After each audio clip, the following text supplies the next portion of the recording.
on the talking table. So he's asking for patience at a time.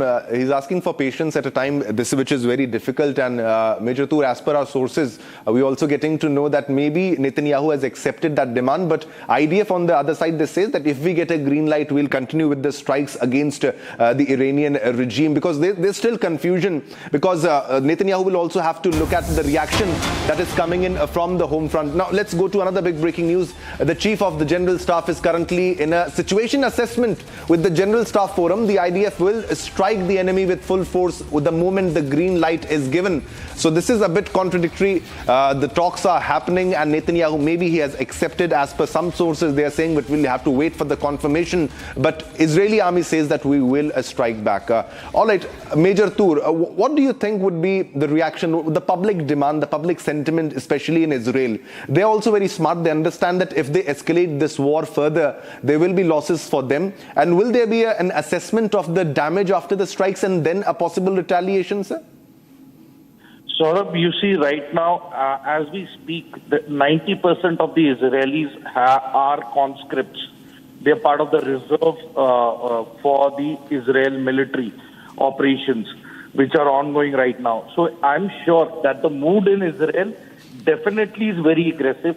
They want to hit back Tehran as hard as possible, but the need of the hour, the military and the tactical point of view, and as far as the priorities are concerned of objective, is basically Hezbollah right now in the crosshair of Israel. They are going to wipe out and, decimate Hezbollah. After they've achieved this main objective is when they are going to hit back Iran so hard and so effective along with the Americans. So right now the Americans are trying to avoid the escalation of war and, the spread of chaos. That is what the Americans are doing. They want a controlled chaos over here. So I'm sure the Israelis are not going to opt to hit Iran right now. However, they will respond as per their timing, and the place of responding will be as per what Israel is going to do it, but in close coordination with the Americans. But right now, it is Hezbollah which is creating a lot of havoc for the Israelis, and Israel is going in to take them out. America understands it, Israelis understand it, and they are going to stand by that, and they are going to achieve their objectives by maintaining their cool and going ahead and achieving their objective right now. Saurabh. Yeah, definitely. And we think before Israel, Major Tur, it can also happen that US begins strikes against Iran also, because Donald Trump also wants to lead everything wherever it comes to the conflict. All right, we have Major Tur, please stay with us. We have lots of developments that we are finding from West Asian conflict. Now, this is another big development. Now, this is what we were thinking about. Celebrations in Revolution Square in Tehran, following the announcement of missile launches towards Israel. Now, celebrations in Tehran after attack on Israel. This is the latest, ladies and gentlemen. That's the latest that we are getting. Celebrations in Tehran after attacks. That's the latest that we are getting. Tehran is celebrating. People in Tehran are celebrating, and they always celebrate when there is a strike against Israel that they call the Zionist regime in their language. The Iranians call that, and celebrations are happening in Tehran after the attack. All right, visuals also. First on Republic on your screens, ladies and gentlemen. They are celebrating as if there is a live concert, ladies and gentlemen, as you can see.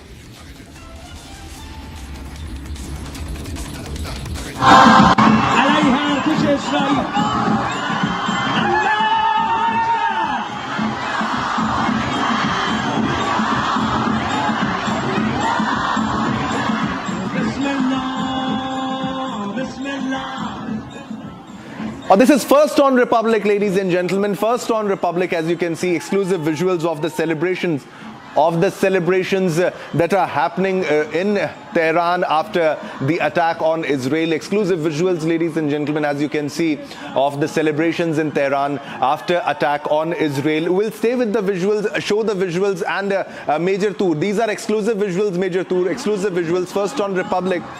And Major Tur, we will want your reaction on that. Is it the people are happy, the people of Iran are happy, Tehran is happy because of all the recent political developments and the chaos, and Iranian regime also needed something as a boost of morale for their IRGC and also for the politicians, Major Tur. Saurabh, this is just a show of faith. This is a show of these petty victories that they claim that they are winning the war is a false and a very false narrative which is being planted by the IRGC. In fact, the public of Iran has not seen the wrath of war as of now. The Americans and the Israelis have actually held themselves back from attacking any civilian location.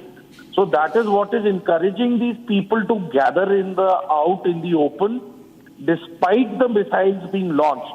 But the game will change the very moment during daytime when they gather like this. God forbid, if any of the bomb comes and lands in or around these crowded locations, is what is going to change the face of the war for the Iranians.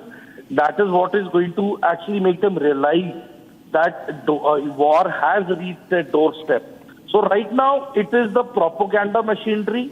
It is the radical element which is helping gather these people as a show of victory, as a show of force, as a show of defiance from the IRGC.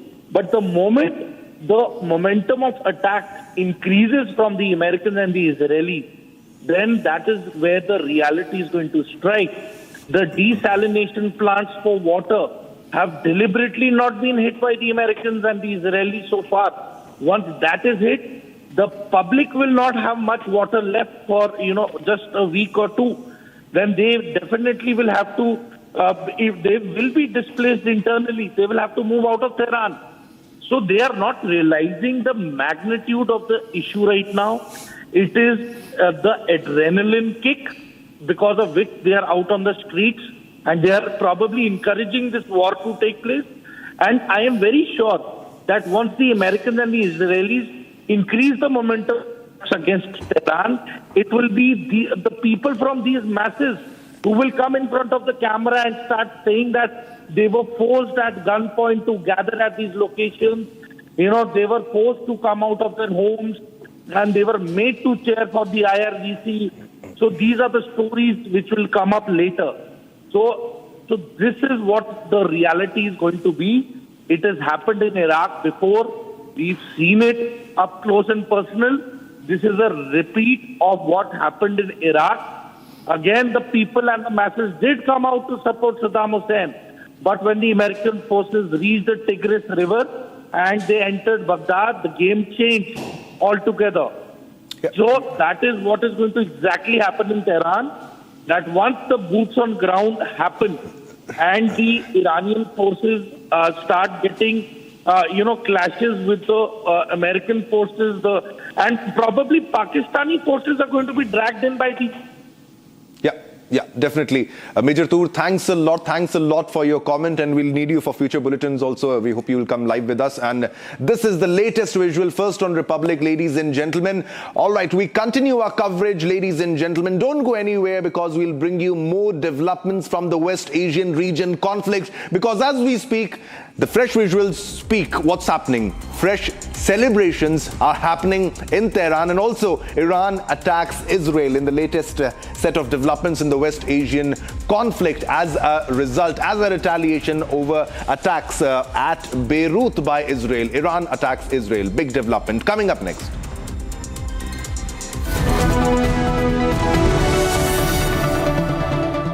चमकी चाट से क्या बना है? Sandwich लस्सी और छाछ हर घूंट में चमकी चाट। अब बताओ स्वाद आया? आया। असली स्वाद सिर्फ चमकी चाट। प्यास बुझाए ठंडक लाए सबको भाए जीरा सिर्फ MTH का जलजीरा जीरा सिर्फ। जीरा सिर्फ असली रिफ्रेशिंग, असली स्वाद, असली मजा।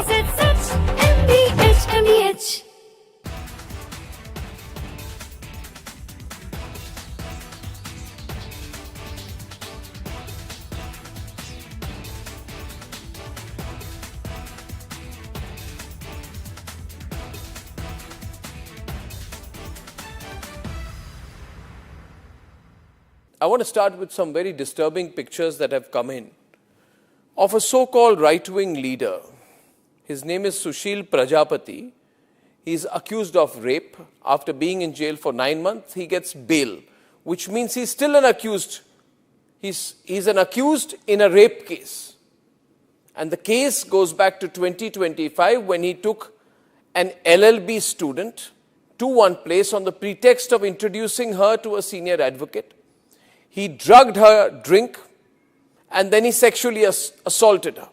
He is still under trial for rape. He has not been released.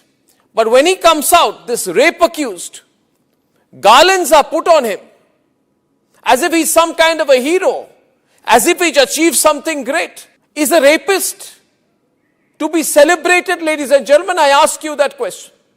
And more than anyone else, I ask the right wing of this country. Very often I come on television and I say, yes, on several issues, I'm happy to be called a right-winger. But ladies and gentlemen, let me put it clearly. You cannot let a person like this man, this Sushil Prajapati, a leader of the Hindu... Now it's time to slip into a short commercial break, but don't go anywhere because we continue our coverage of the West Asian conflict because Iran launches ballistic missiles towards Israel in retribution to Israel's strikes on Beirut. First such attack since fragile ceasefire came into effect. Trump urges Netanyahu not to retaliate to attacks.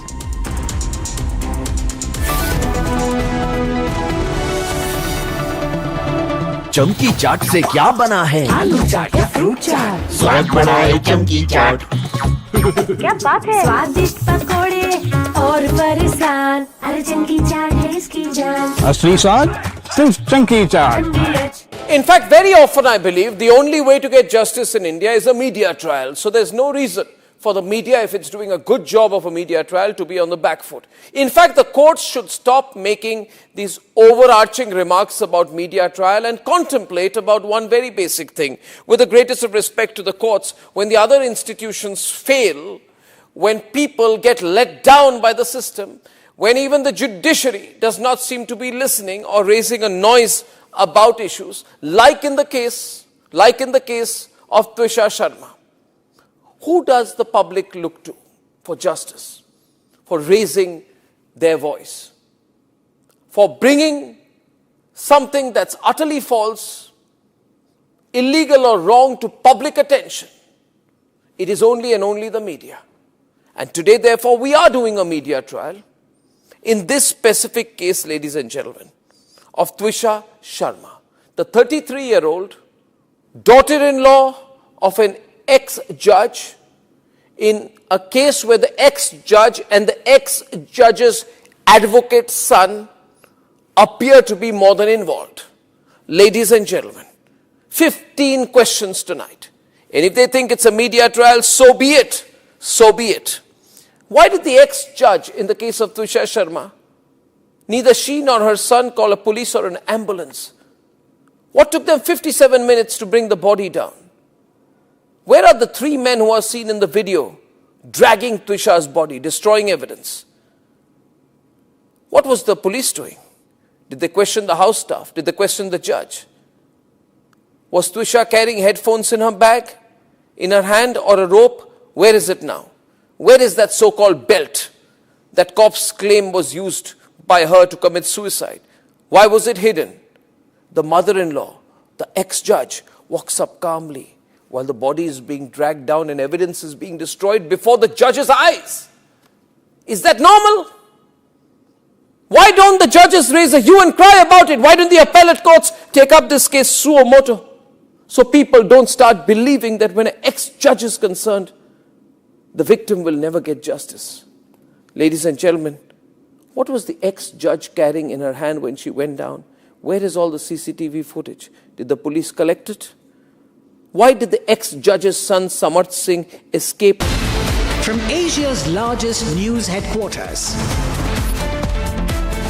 setting the agenda for Bharat.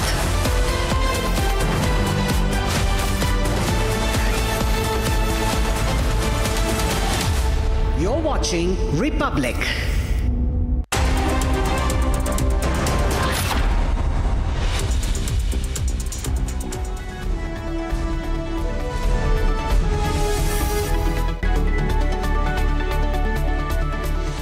very good morning, viewers. You're watching live this morning on Republic. I'm Chongtham Amrita, and I'm joined by my co-anchor. Hi, very good morning. My name is Nayan. And we have latest developments coming in from West Asia. War as Iran has struck Israel as air defenses sounded, air sirens sounded, and air defenses system activated, with the possibility of launching this war, prolonged war, a activation of this prolonged war once again, as Iran and Israel are at the headlock with this latest escalation in West Asian region. That's right. But there is Donald Trump, who is telling Netanyahu to kind of hold his horses at this point. We'll give you all of those updates, but first up, the headlines.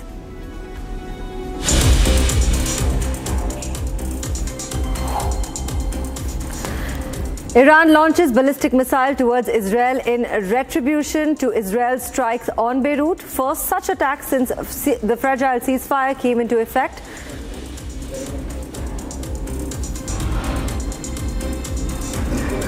DMK boycotts Indie bloc meeting scheduled for India in New Delhi. For today in New Delhi claims betrayal by Congress.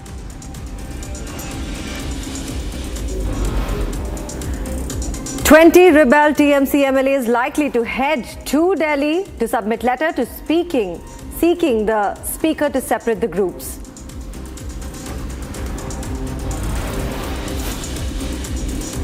Mamata Banerjee arrives in Delhi amid speculation of split among Trinamool MPs in Parliament.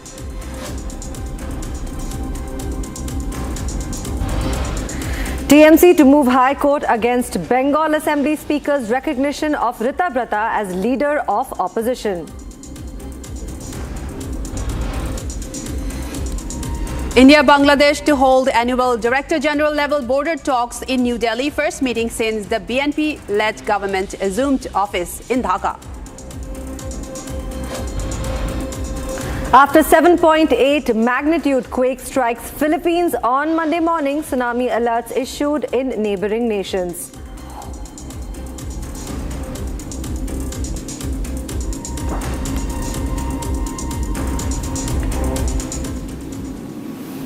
Viewers, we open this bulletin with a major escalation and developments coming in from the West Asian story, as Iran has launched missiles in Israel in the first such bombardment since a fragile ceasefire took effect in early April, raising the possibility of a return to heavy firing and fighting and complicating mediation efforts to end the war. And Tehran had warned of retaliation after Israel struck Beirut's southern suburbs.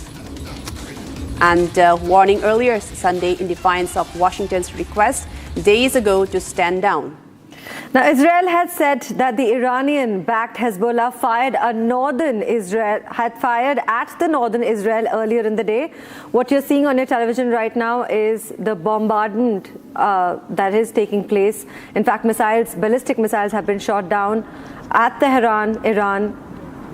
Israel, in fact, Iran fired missiles towards central Israel. Absolutely. And Israel has also said that sirens were sounded because of the incoming missiles towards Israel, and their air defense systems have also been activated. And this is incoming after a ceasefire has been struck between Israel and Iran in early April 8, and Iran has also said that this is in retaliation of Israel's striking and their repeated attacks against Beirut, and also the US's attacks at the vessels in the Strait of Hormuz. These are live visuals. These are visuals, the latest visuals that we have, as there have been some escalations, raising the possibility of an all-out war again in the West Asian region. بسم الله الرحمن الرحیم. رژیم متجاوز صهیونیستی با نقض مکرر آتش بس شرارت‌های خود علیه مردم مظلوم لبنان را با چراغ سبز و حمایت آمریکای جنایتکار و سکوت مجامع بین‌المللی روز به روز افزایش داده و با استفاده از سلاح‌های ممنوعه از جمله بمب‌های فسفوری مرتکب جنایات جنگی می‌گردد. با وجود هشدارهای قبلی جمهوری اسلامی ایران، رژیم کودککش صهیونیستی با عبور از همه خطوط قرمز و افزایش حملات در جنوب لبنان زاویه بیروت را هدف قرار داده است. قبلا اخطار داده بودیم در صورت گسترش جنایت در زاویه بیروت اهدافی را در سرزمین‌های اشغالی مورد هجوم قرار می‌دهیم. ارتش صهیونیستی باید حملات خود به جنوب لبنان و ضاحیه را متوقف نماید و در صورت گسترش حملات خود به آن منطقه و یا پاسخ به اقدام ایران با ضربات کوبنده تر و پشیمان کننده روبرو و حملات ویرانگری علیه رژیم و حامیان آن آغاز خواهد شد و من نصر الا من عند الله العزیز الحکیم.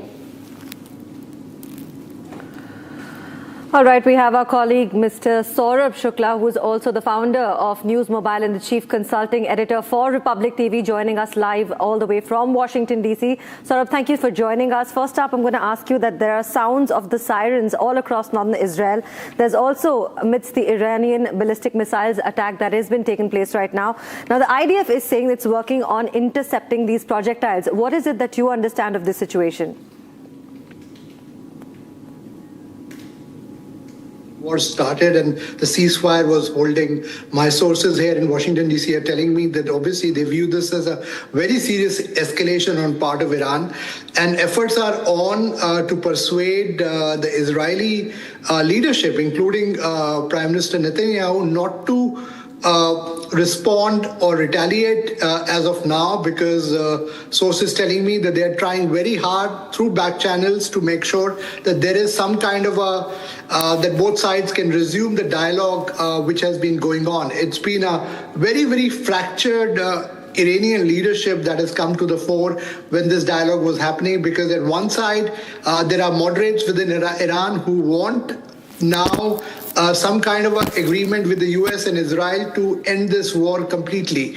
On the other hand, there are IRGC leaders, there are renegades who have been provoking time and again, because they believe that if Iran loses this nuclear capability, its leverage goes down not only in the Middle East but across the globe, and they don't want that. And the US has put that as a red line that you cannot move away from shutting this nuclear program. So that's where the sticking point is. But the point remains that after a long time, there has been a direct hit on Israel. So that's a very, very serious development, if you ask me. But as we speak, I also want to tell our viewers here that parallelly, efforts are also on to make sure that Israel does not retaliate and this does not escalate into another round of full-blown conflict.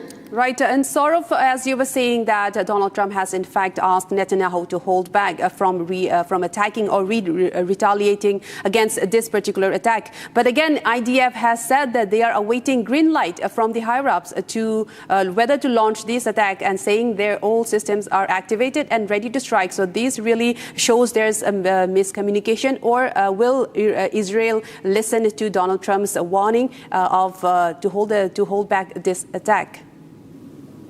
See, I get a sense that some kind of retaliation will happen. Israel cannot not retaliate after, the Iranian leadership has now hit out at targets within Israel. Obviously, Israel as a country has been facing a attack from Iran all along, and the sense was that they will be some kind of a peaceful solution that can be found. But this has only complicated the situation further, and I get a sense that this will only add to the geopolitical pressure, the economic pressure which is already there. Countries like India are reeling under the pressure from the Strait of Hormuz being shut.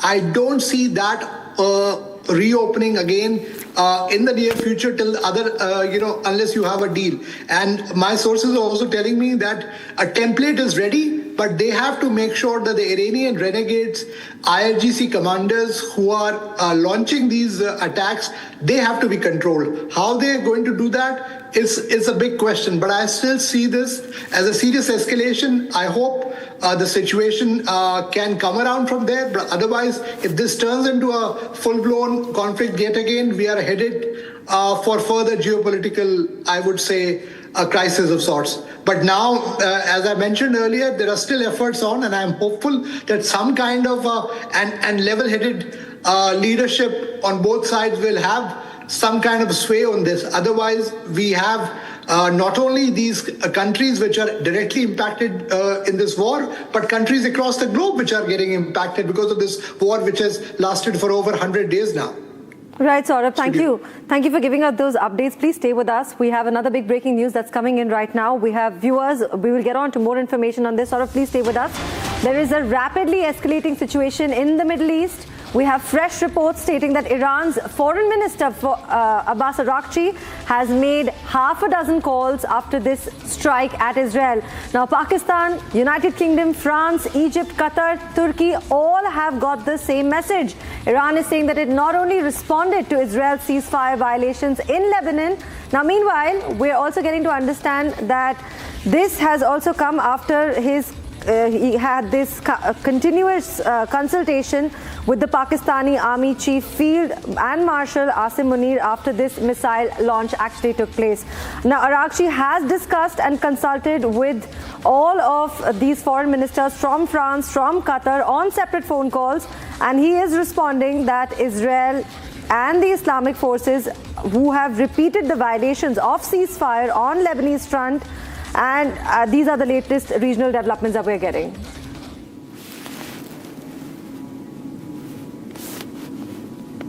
As Saurav, we are getting that Araghchi has continuously died in several countries now. So this is just to add to this development that you just broke, that this is only indicating to one thing, that the situation is serious. The Iranian foreign minister is also trying to tell these foreign minister that he's under severe pressure from the IRGC commanders not to relent. So that's a message that my sources are telling me is coming out of the Iranian foreign minister. The other thing I want to tell our viewers, which I've been saying all along, the role of Pakistan in this entire thing itself is a big suspect, because I don't think that they have been honest broker here. They've not been able to manage this deal for a long time, and I think US and other countries now have to get together a coalition which actually now gets into this picture of negotiating hard to tell Iran that it's in its own strategic interest. Otherwise, they have an existential crisis. Already, their military capabilities are already been hit. Their entire top leadership is gone, and now the US is mounting what they call Operation Economic Fury, which will tighten Iran financially as well, and the sanctions are not going away anytime. And I don't think that Pakistan is able to mediate a solution here, and I think there is a need for other countries to jump in. Even countries like India can play a role, I would say, because they have a relationship with Israel, they have a great relationship with President Trump, and also with Iran as well. So I think we have to move beyond, because the entire world is getting impacted, and every day this solution or I would say this peace is delayed, it's having an impact on countries across the globe, and especially in Asia. Right, Saurav, as you were saying that several countries have a role to mediation, not just one country. In fact, Russian side has also intimated India that they could be a good mediator in this regard, and also other nations in Europe can chime in this effect. But looking at the latest development that we're seeing, Iraq closing its airspace and IDF all activating its systems, it looks like these countries in the West Asian region are posturing for a possible retaliation and onslaught, a full-on war. And my question to you is that at this point, in this on this day, who wants the war to continue and who wants the war to end? So it looks like this is divided. Well, absolutely. I would say that, as I've been saying earlier, that this is a renegade, the hardliners within the Iranian establishment who don't want a deal to happen. Because otherwise, a template was already worked out. It was ready that there will be extension of the ceasefire for 60 days. They will agree to certain things. Iran will come out with a timetable on how it will shun its nuclear program, how IAEA inspectors will get in, so that the enriched uranium can be handed over. Then they turned around. And don't forget, China is also playing a hidden role here, because it's China which is sitting behind both Pakistan and Iran, and obviously trying to control these negotiations as well, because they want a leverage. So this is like a very complicated game of global geopolitics, a game of chess, where they want their own strategic stakes. They all have their strategic stakes. But as I said earlier, the world is getting impacted. And from DC, the latest that I'm hearing is that President Trump is very clear that he wants a deal to happen. I've also been given to understand that some sources are saying that if the moderates in the Iranian leadership, they are convinced, then as early as this week, a deal can happen. Because as I mentioned, the template is ready, but this escalation really puts us into a very dangerous zone, which can spiral out. And as you know, again, the Gulf carriers have suspended flights. The airspace has been impacted, so that will definitely have a greater impact not only on the economy but also on aviation, tourism. The related spillover effect will be seen on all aspects of global economy as well. And Saurav, those are great inputs. I request you to stay with us because we have another breaking news coming in at the moment. The Israeli Air Force, in fact, struck military targets belonging to the Iranian regime in western and central Iran a short while ago, and this comes after reports stated that Donald Trump has asked Netanyahu to not retaliate against Iran. So now it looks like the Middle East is now returning to the status of an active war zone with fears of rapid escalation emerging, as well as Netanyahu has completely defied Donald Trump's call not to retaliate and raising fears of a full-scale battle breaking out. This is the latest that we're getting. Saurav, coming back to you, it looks like Netanyahu has in fact given the green light to retaliate against these attacks that was struck by Iranian missile, and completely not heeded the warning given by President Donald Trump, completely defying Trump in this particular case now. Saurav. As I was saying earlier, I was expecting this, a tit-for-tat strike. Israel couldn't have not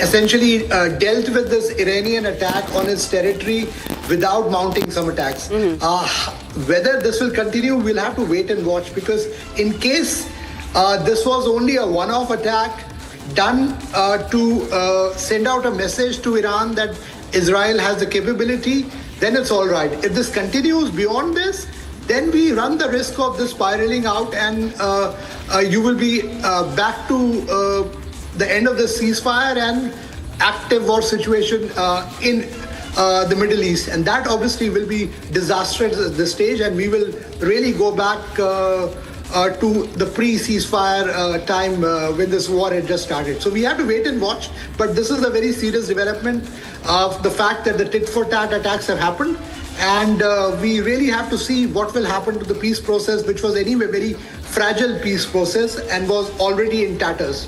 Right. Saurav, there's also a $2 increment of the oil prices globally, if we see. But we will continue tracking all of these information. And thank you, Saurav, for giving us your valuable insights on this situation. Now, viewers, it's time to also get into another story where we understand that fresh Israeli airstrikes have hit the Gaza Strip, destroying 2 residential buildings in 2 separate attacks in the central Gaza and Khan Yunis.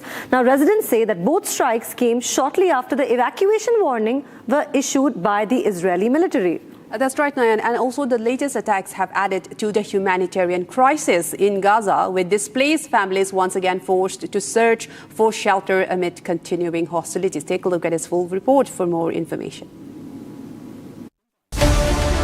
Fresh Israeli airstrikes have destroyed 2 residential buildings in separate attacks across the Gaza Strip. One strike hit the Maghazi refugee camp in central Gaza, flattening a 4-story building that housed multiple families. Residents say the building was evacuated shortly after its owner received a warning call from the Israeli military. A second strike targeted a house sheltering 3 families in eastern Khan Yunis. According to residents, the occupants were also warned to leave before the strike took place. The attacks have left dozens of people homeless and forced families to once again search for safety amid the continuing conflict. احنا نزحنا من المنطقة الشرقية إلى المنطقة اللي هم صنفوها اللي هي إنسانية، إنه نتعايش معها كأننا بشر، ولكن ظهر عندهم انه بتعاملوا مع الحيوانات افضل من الانسانيه. الان بالنسبه جينا لنلاقي اللي هو مكان امن، ولكن فيش مكان امن في قطاع غزه كامل. Residents say there is no safe place left in Gaza as repeated strikes continue to hit homes and shelters. احنا هنا قاعدين في الخيم هذه 3 عائلات، كل واحد معها بيجي 9 انفار، بيجي 27 نفر قاعدين هنا وهينا ولا مأوى ولا حاجه، قالوا هدنا على الفاضي يعني زي ما انت شايف لا برميل ولا جردل ولا اي شيء. وين احنا بدنا نتشرد؟ وين بدنا نضلنا ننقل زي الواحد تنقل ولادها من مطرح لمطرح؟ فيش مطرح إلنا، ما ضلش إلنا مطارح، نروح وين؟ The latest strikes come despite a fragile ceasefire arrangement that has significantly reduced large-scale fighting but failed to completely halt violence. Palestinian residents say repeated evacuations and displacement have pushed families into increasingly desperate conditions. بس بده بيد أي إشي لأي مواطن فلسطيني، بس بده يسوي لنا كوم هيك خراب ودمار، بس هي المعنيين فيه. بدهم يهجروا المواطن، بدهم يقتلوا معنوياته للمواطن. كل ما كان بتنازح فيه بتفكر حالك انك بمنطقة آمنة، بيسووا لك نفس المنطقة دمار. يعني ما خلوا مربع في قطاع غزة اللي ارتكبوا فيه جريمة، اللي ارتكبوا حتى جريمة في حق الحجر، مش بحق الإنسان والبشر، لا بحق الحجر كمان. Israel says its military operations are aimed at responding to militant activity and security threats. And viewers, moving on, US President Donald Trump has said the United States will not unfreeze Iranian assets or ease sanctions before a final agreement is reached in the ongoing talks with Iran. Donald Trump also said discussions between Washington and Tehran are still continuing, but indicated that any sanctions relief would depend on the outcome of negotiations and Iran with the meeting agreed conditions. Right. The comments came in as efforts to reach an agreement over Iran's nuclear program remain underway. Now, however, the recent strikes and the war escalation on Monday morning could now make the Iranians think twice on the terms they put on the table. Now, the fragile ceasefire is in essence dead. Here's more on this report. The US is tightening its position on ongoing negotiations with Iran.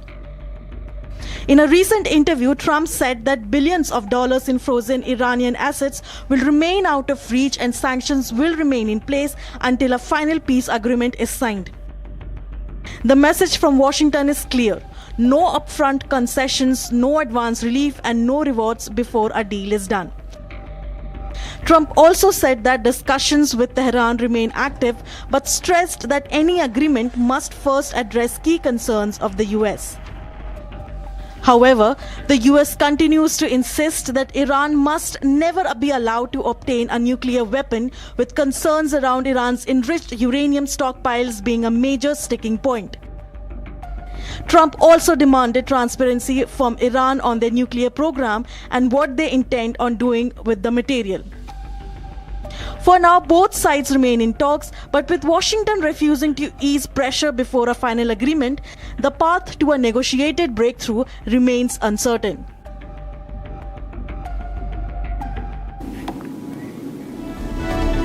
Viewers, don't go anywhere. We're slipping into a short break. There are many updates on the other side with the Iran war escalating.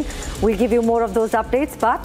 Right, and coming up after a very short break, TMC to move High Court against Bengal Assembly Speaker's recognition of Rita Brata as the leader of opposition. Coming up next.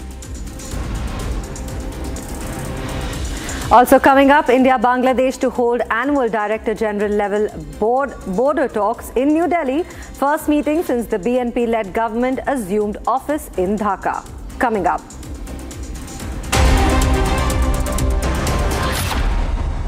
थोड़े में ज्यादा स्वाद यही तो है इसकी खास बात। वाओ मामा, क्या स्वाद है? अरे मेरी राजा, सबका राजा आरती और मसाला। In the global employability rankings by Times Higher Education UK, only the following 6 institutions from India are ranked amongst the top 230 in the world for having the most employable graduates: IIT Delhi, IISc Bangalore, IIT Bombay, IIM Ahmedabad, IIT Kharagpur and Amity University. चमकी चाट से क्या बना है? Sandwich, लस्सी और छाछ। हर घूंट में चमकी चाट। अब बताओ स्वाद आया? असली स्वाद सिर्फ Chunky chaat.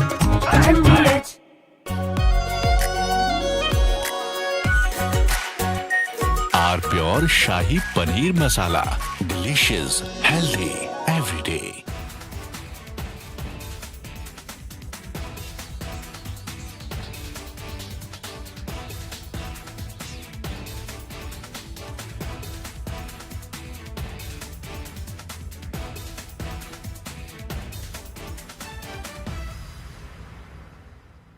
I want to start with some very disturbing pictures that have come in of a so-called right-wing leader. His name is Sushil Prajapati.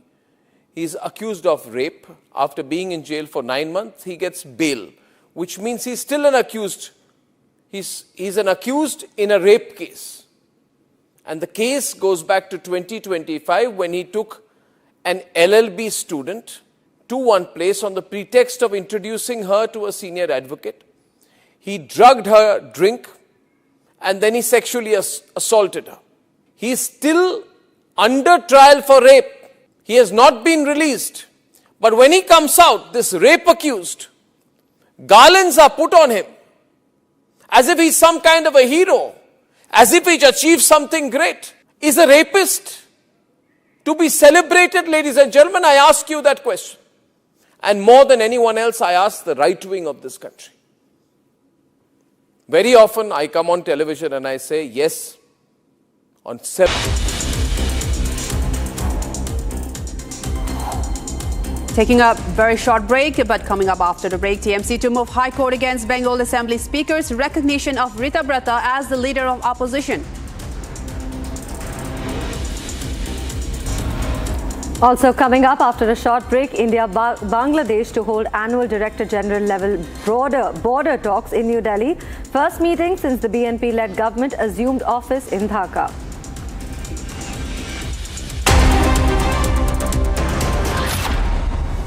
चमकी चाट से क्या बना है? सैंडविच लस्सी और छाछ हर घूंट में चमकी चाट, ड्राई फ्रूट और दही बड़े। चमकी चाट से स्वाद बढ़े। असली स्वाद सिर्फ चंकी चाट। ऑक्टोरोमा मैनुअल वाइंडिंग 4 लोगों के पास है।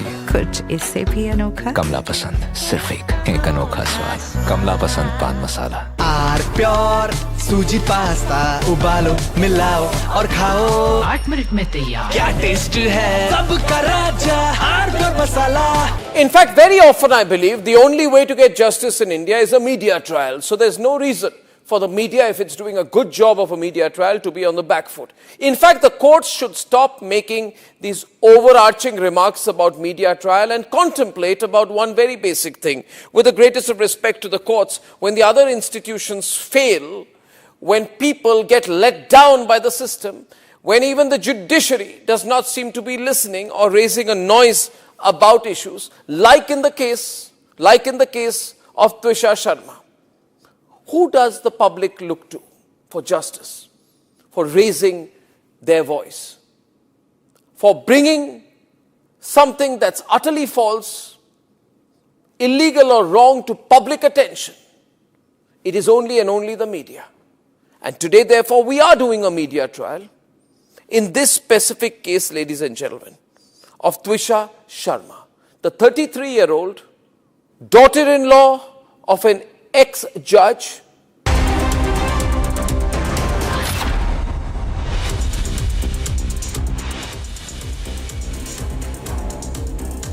The top headlines today: Iran launches ballistic missiles towards Israel in retribution to Israel's strikes on Beirut. The first such attack since fragile ceasefire came into effect. Donald Trump urges Netanyahu not to retaliate to the attacks. DMK boycotts Indy bloc meeting scheduled for today in New Delhi, claims betrayal by Congress. 20 rebel TMC MLAs likely. Mamata Banerjee arrives in New Delhi amid speculations of split among the Trinamool MPs in the parliament.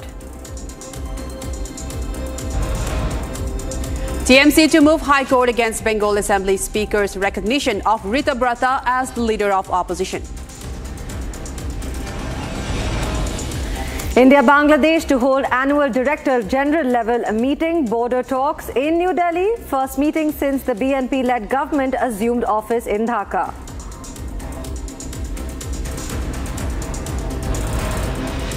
After a 7.8 magnitude earthquake strikes Philippines on Monday morning, tsunami alerts issued in neighboring nations.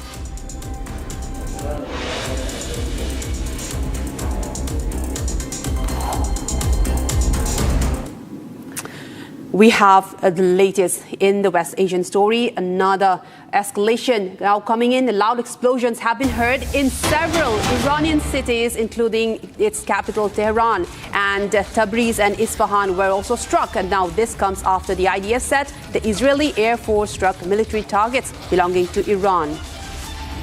Now, Iranian terror regime in the western and central Iran, this has happened a short while ago. What we understand so far is that loud explosions were heard in several cities, in fact, Iranian cities, including its capital Tehran, Tabriz and Isfahan. Now, according to the news that we've received so far, this is kind of the preparation of a full-blown war in preparation, but right now what we understand is loud explosions were heard in several Iranian cities, including its capital Tehran, also cities like Tabriz and Isfahan. Right, the latest after Donald Trump has warned Netanyahu not to retaliate to these attacks. In fact, Iran has been struck and several cities attacked, including Tehran, Tabriz and Isfahan. The latest as this raises the question of a prolonged and an all-out war continuing after weeks of a truce between the two nations. And now Iran has said that they are retaliating following attacks by Israel against Beirut and also attacks on Iranian vessels in the Strait of Hormuz. And there were several celebrations also cited across Iran after attacks were launched against Israel. Now Israel is posturing up for a full-blown war in this region. Iraqi airspace has closed down, and in the latest that we're getting in this fresh escalation, Iran has also been struck from Israel now after there were loud explosions heard in several Iranian cities. Right. In fact, should these acts of aggression be repeated, the responses will be broader in scope and will encompass all American and Zionist targets throughout the region. We have our colleague, in fact, we have Major General K.K. Sinha with us. Thank you for joining us, General.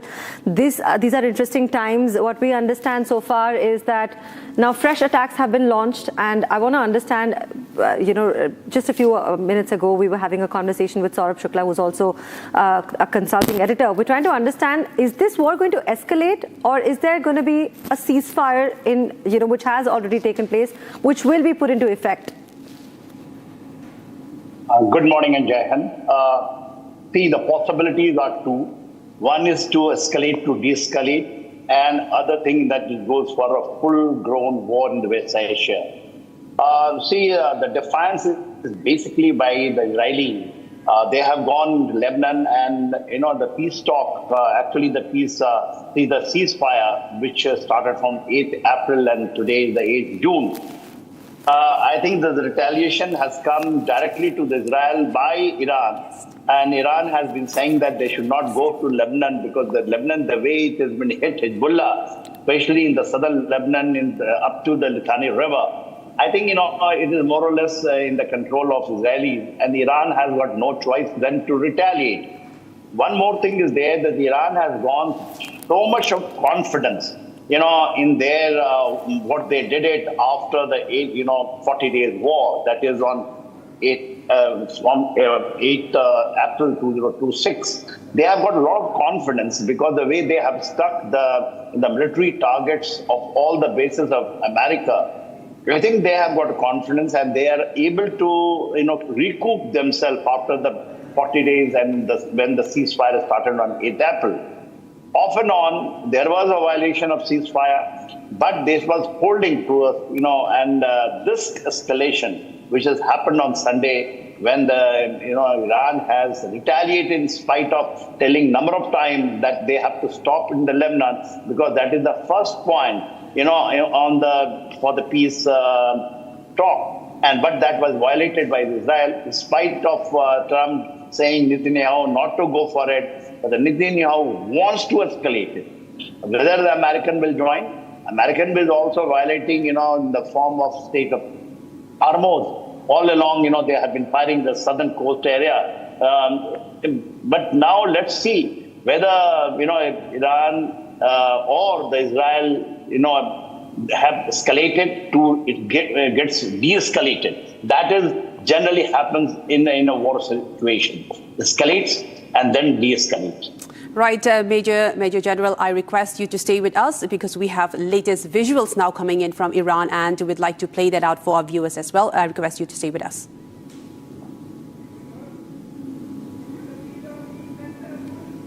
All right, these are some of the visuals that we're seeing. So these are the latest visuals that we're seeing in the latest strikes that were struck. And we can see that a vessel have also been struck in this retaliation. Several other cities in Iran have also been struck, including Tehran, in fact. And another vessel have been struck. These are after loud explosions were heard as Israel has geared up to retaliate in the attacks after Iran struck ballistic missiles against central Israel. That's right. These are the live visuals we have. That's right. These are the live visuals that we have. And what you can see on your television screen, these were the Iranian-launched massive ballistic missiles that have actually struck the Ramat David Air Base in the northern Israel, and it has been described as a response to the attack in Beirut. Now, Major General, coming back to you with this latest visuals that we're having, Tehran has been struck, and now could you say, according to you, that the ceasefire is now completely shattered? Because we are seeing escalations across not just Iran, in Beirut also. Iran is saying that they are attacking because Israel has struck Beirut, and now US, after heeding Netanyahu to hold back on the attack, have completely defied, and Israel has now struck Iran. So even if it is a one-off instance, it looks like the ceasefire in this region is completely shattered. And how will that look like going forward from today?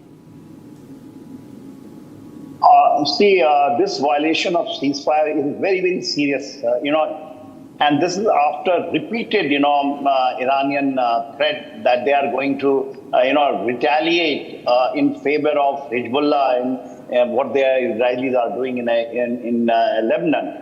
The Ramat David Air Base is very near to Haifa, and that is in the northern Israel. This is a very, very important, target as far as the Israelis are concerned. And that's why, in spite of Trump saying that they should not retaliate, they have retaliated. I don't think Israelis are going to stop it here. If the Iran escalates, they are going to repeat it. But the problem lies with America and Israel, that the target which they are choosing, same Tehran, Isfahan, Tabriz in the northern part, it is neighboring Iraq and Katab, Hezbollah, the elements over there. These targets has been hit, but every target when it's hit has got a saturation point. And it's also applicable for the, as far as Iran is also concerned. When they are hitting the target, it has got a saturation point. Damages are not there. But going all out when I say, because your blockade is still on, the naval blockade of the United States is on, massive forces are, over there. There are 2 aircraft carrier, there are amphibious groups, there are, but ground operations will make a difference in Iran. But the ground operations have got their own challenges. And that's why America understands now that is going to be a very, very long drawn battle. And everything, because this battle, what is going on, the conflict, Israel is a different aspect. When we'll say when the American involvement is basically for the, for oil, and the second thing is the petrodollar. Because this 2 calculations will go wrong as far as the Americans are concerned. Because if the Iran hits their bases, the 13 of them, that is the American bases, which he was doing it in 40 days war, and after 40 days war when he retaliated, and the damage is substantial. But if it will lead to a ground operations, that has to be seen. Right, that's exactly we were getting at, General General Sinha. I really want to understand, are we now also headed towards some ground battle? Is that what's next on the cards? See, if it escalates, it's the America, but I think America is very cautious. If they will get into the, in the ground battle, then they will get into the trap of China. China and Russia wants them to get involved in this area because the battle has to shift to Indo-Pacific. So from transatlantic, it has shifted to Mediterranean, which we call the West Asia. Because the global, today when the world is changing, the center of gravity, if it becomes the West Asia, I think it's the best thing for the Chinese. And the Americans, they will get stuck. And that will be the end game. And I think, when we say that at the macro level, so America understands this. America is supporting Israel. But Israel has, both. That is in June 2025, the 12 days war, when they went for the midnight hammer, that is strike first day to their, all nuclear facility. It was behest of Israel. But they didn't achieve that much aim in this 40 days war. They thought that the first strike on 28th February, that will, when they eliminated, their top leader, the supreme commander, along with the 40, very important people, I think that will be the change of regime. That is the America thought. But America getting into a ground operations, without ground operations, this type of ding-dong battle will carry on, and there will be no result. For Iran, I think he is comfortable there. That's why Iran has able to manage it after, that 8th of April, when the, actually this ceasefire was announced, which is actually not holding. Every time there are retaliation, but it's an aerial battle, which has got a very limited effect, and they will carry on because they reinforce themselves. They come up, and the capability again goes down to where they started. So this ding-dong battle can carry on. But for Americans, it is going to a very, very, and especially for Donald Trump. He wants an off-ramp, which he's not getting. Major General, please continue to stay with us with your inputs on the latest that we are getting at this moment. Iranian agency reports have said that at least 2 powerful explosions were heard in Tehran and at least 3 explosions were heard in the city of Isfahan. The latest as Israel continues to strike back-to-back attacks, launch such attacks across Iran, and now 2 more explosions heard in Tehran and 3 more in Isfahan. Now coming back to you, Major General, as we were saying while we were talking of the earlier attacks, now Israel seems to have launched 2 more back-to-back attacks. It looks like this will carry on for a short while now, even if Donald Trump wants a diplomatic efforts to make headway in the ceasefire talks. It looks like Israel would definitely retaliate until they have destroyed some of the targets. Now, your reaction to that, Major General? See, the first phase, which is started, after, a lot of, threat and, caution, Iran has gone forward and they have, done it at their own.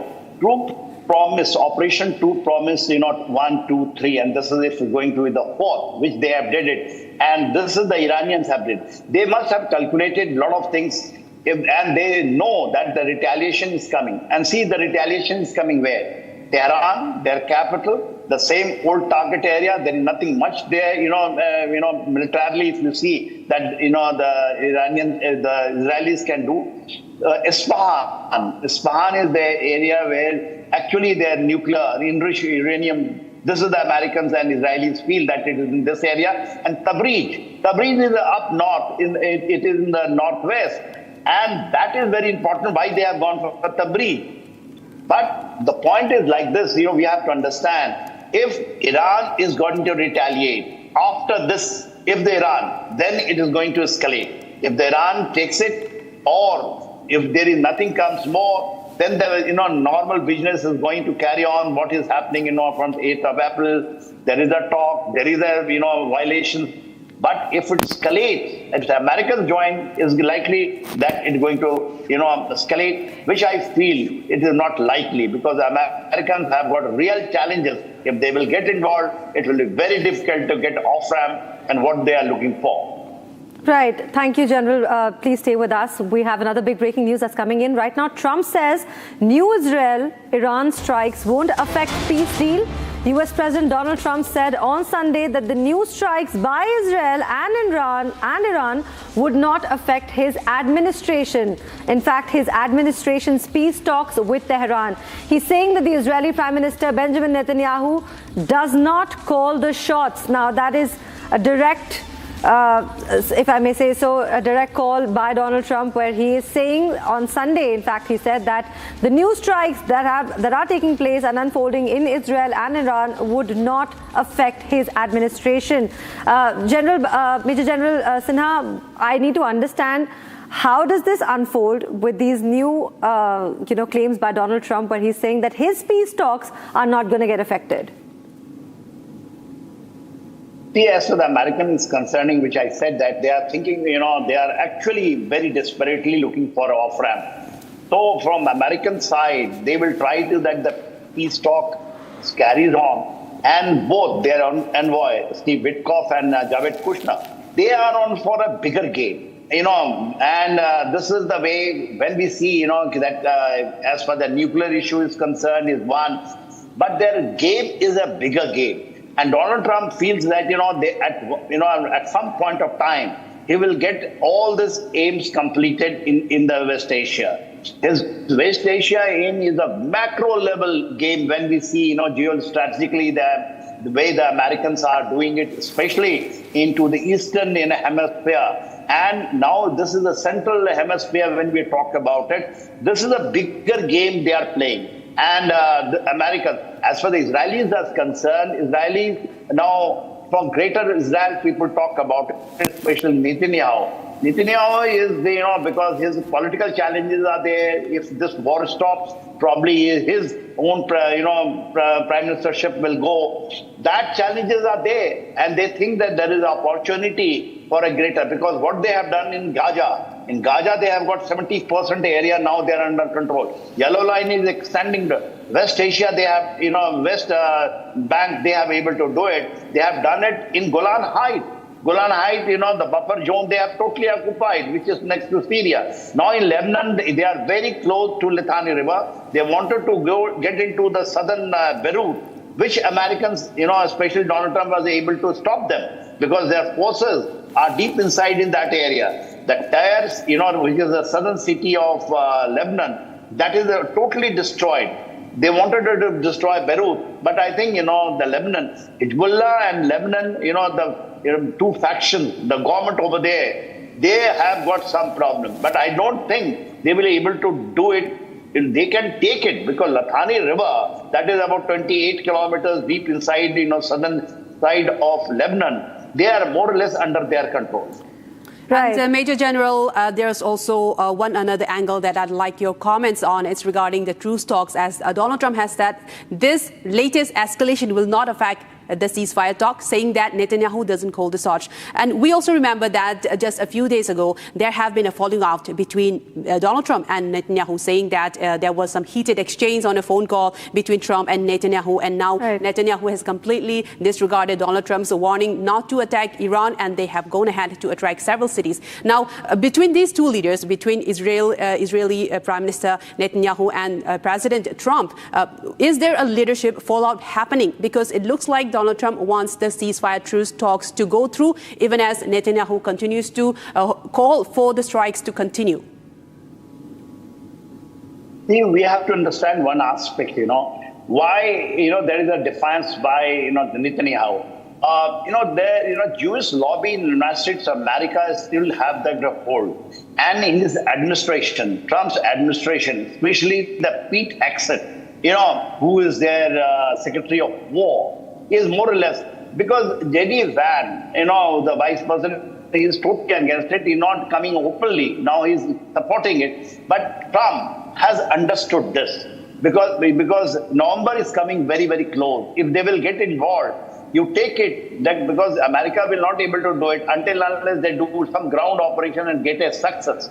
Their, your naval rocket is not yielding result. Still, State of Hormuz is under control of Iran. So this is going to be a very tough time as far as the Americans are concerned. There is a defiance by his own ally, especially Netanyahu. Netanyahu was very close. There you said is very correct that they have got a heated exchange. But Netanyahu is not, and America is allowing them to happen. Then the administration, the lobby, especially of the Pete Hegseth and Marco Rubio, who's the Secretary of State, both are more or less, you can say willy-nilly are with Donald Trump is not with now Netanyahu, but they are supporting it.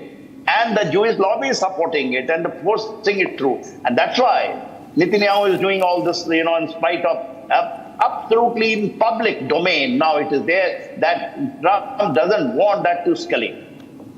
Thank you so much for joining us with us on this broadcast, Major General, and we truly appreciate your insights regarding this matter.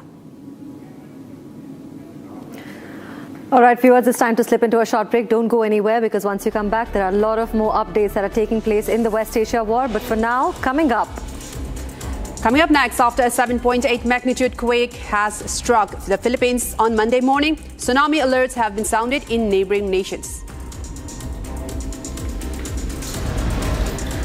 India-Bangladesh to hold annual Director General level border talks in New Delhi. Coming up after a short break.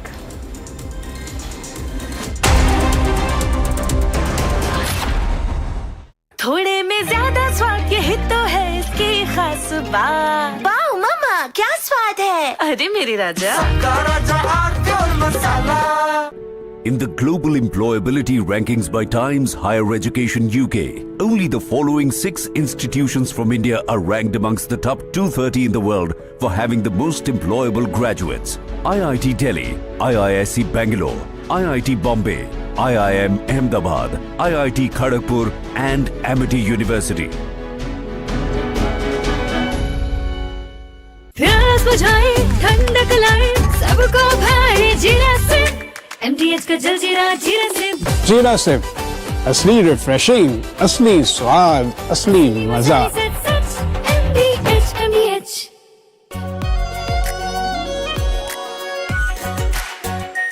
Are pure shahi paneer masala, delicious, healthy every day.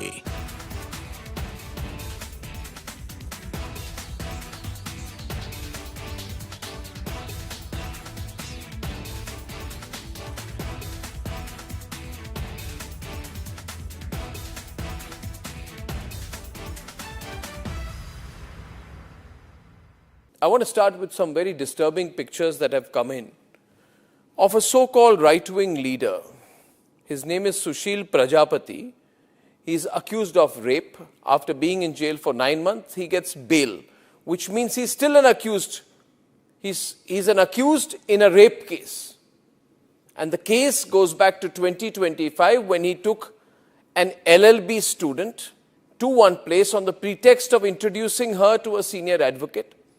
He drugged her drink and then he sexually assaulted her. He is still under trial for rape. He has not been released. But when he comes out, this rape accused, garlands are put on him as if he's some kind of a hero, as if he's achieved something great. Is a rapist to be celebrated, ladies and gentlemen? I ask you that question.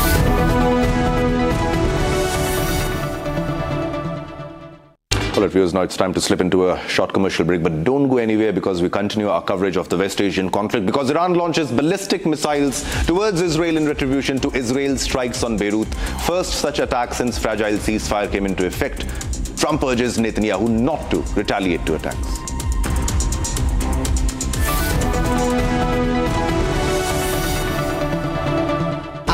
Pure सूजी pasta उबालो मिलाओ और खाओ 8 minute में तैयार। क्या taste है सबका राजा आर प्योर मसाला।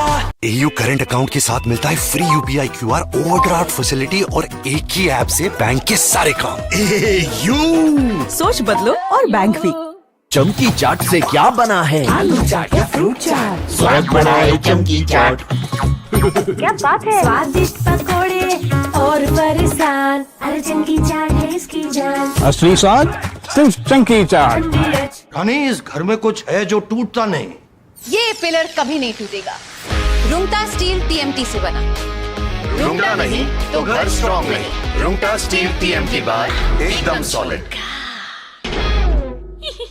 थोड़े में ज्यादा स्वाद यही तो है इसकी खास बात। वाओ मामा क्या स्वाद है। अरे मेरे राजा।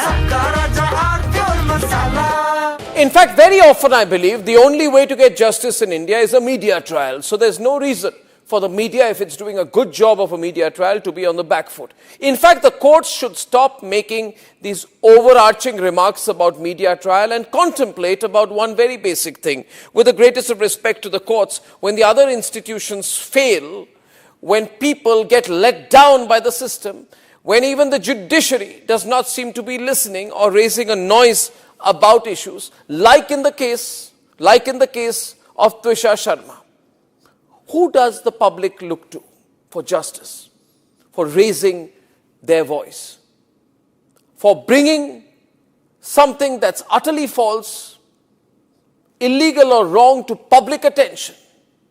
It is only and only the media.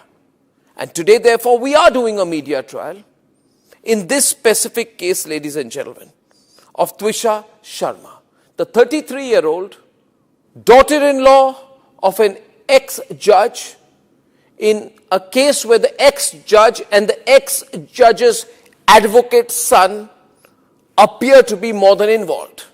Ladies and gentlemen, 15 questions tonight. And if they think it's a media trial, so be it. So be it. Why did the ex-judge in the case of Twisha Sharma, neither she nor her son call a police or an ambulance? What took them 57 minutes to bring the body down? Where are the 3 men who are seen in the video dragging Twisha's body, destroying evidence?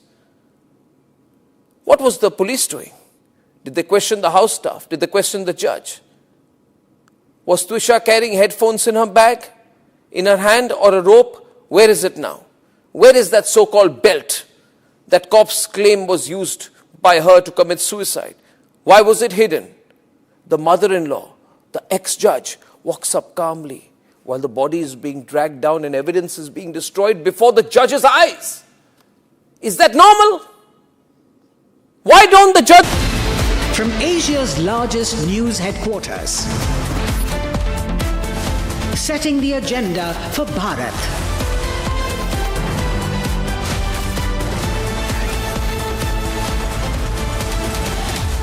You're watching Republic.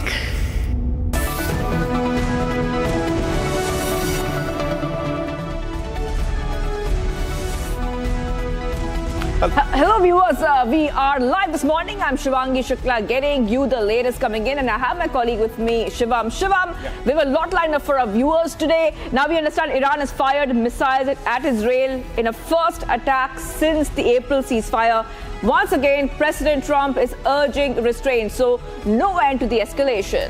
No end to the escalation, though Donald Trump urged Netanyahu, Israel, not to strike back, but Israel has struck back. It has attacked Iran. This is the latest set of developments in the West Asian conflict. We'll also get you other developments from the West Asian region. But first up, let's have a look at the top headlines of the hour. Iran launches ballistic missiles towards Israel in the retribution to Israel's strikes on Beirut. First such attack since fragile ceasefire came into effect. Trump is telling Netanyahu not to retaliate.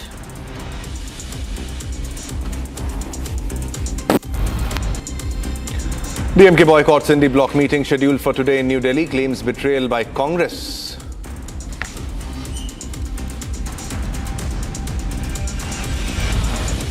Twenty rebel TMC MLAs likely to head to Delhi to submit a letter to Speaker seeking separate grouping.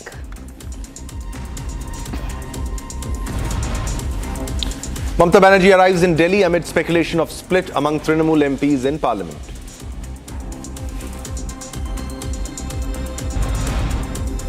TMC to move the High Court against Bengal Assembly Speaker's recognition of Ritubroto as a leader of opposition.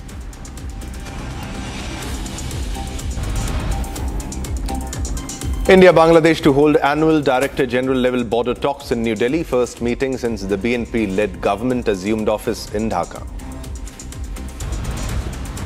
After 7.8 magnitude quake strikes Philippines on Monday morning, tsunami alerts issued in neighboring nations.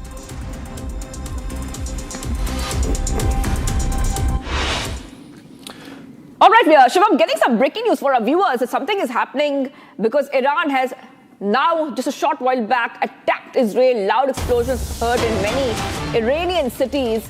And this is coming in the backdrop of the IDF saying that Israeli Air Force struck military targets belonging to Iranian terror regime in western and central Iran a short while back. So loud explosions heard in many Iranian cities, including capital Tehran, Tabriz, Isfahan. This is just after Iran fired missiles at Israel in the first attack since April ceasefire. Yes, Shiva. Yeah, definitely. This is a very big escalation. And however, Donald Trump tried a lot that this should not escalate even further, because he was aiming for a truce, a ceasefire, a deal, what he calls it. But now Israel, because it had to react, IDF reacted. It says that we were waiting for the green light, and we guess Netanyahu gave them the green light. And now loud explosions were heard in several Iranian cities, including capital Tehran, Tabriz, Isfahan. This comes after the IDF says the Israeli Air Force struck military targets belonging to the Iranian terror regime in western and central Iran a short while ago. Mehrabad airport has also been struck, ladies and gentlemen.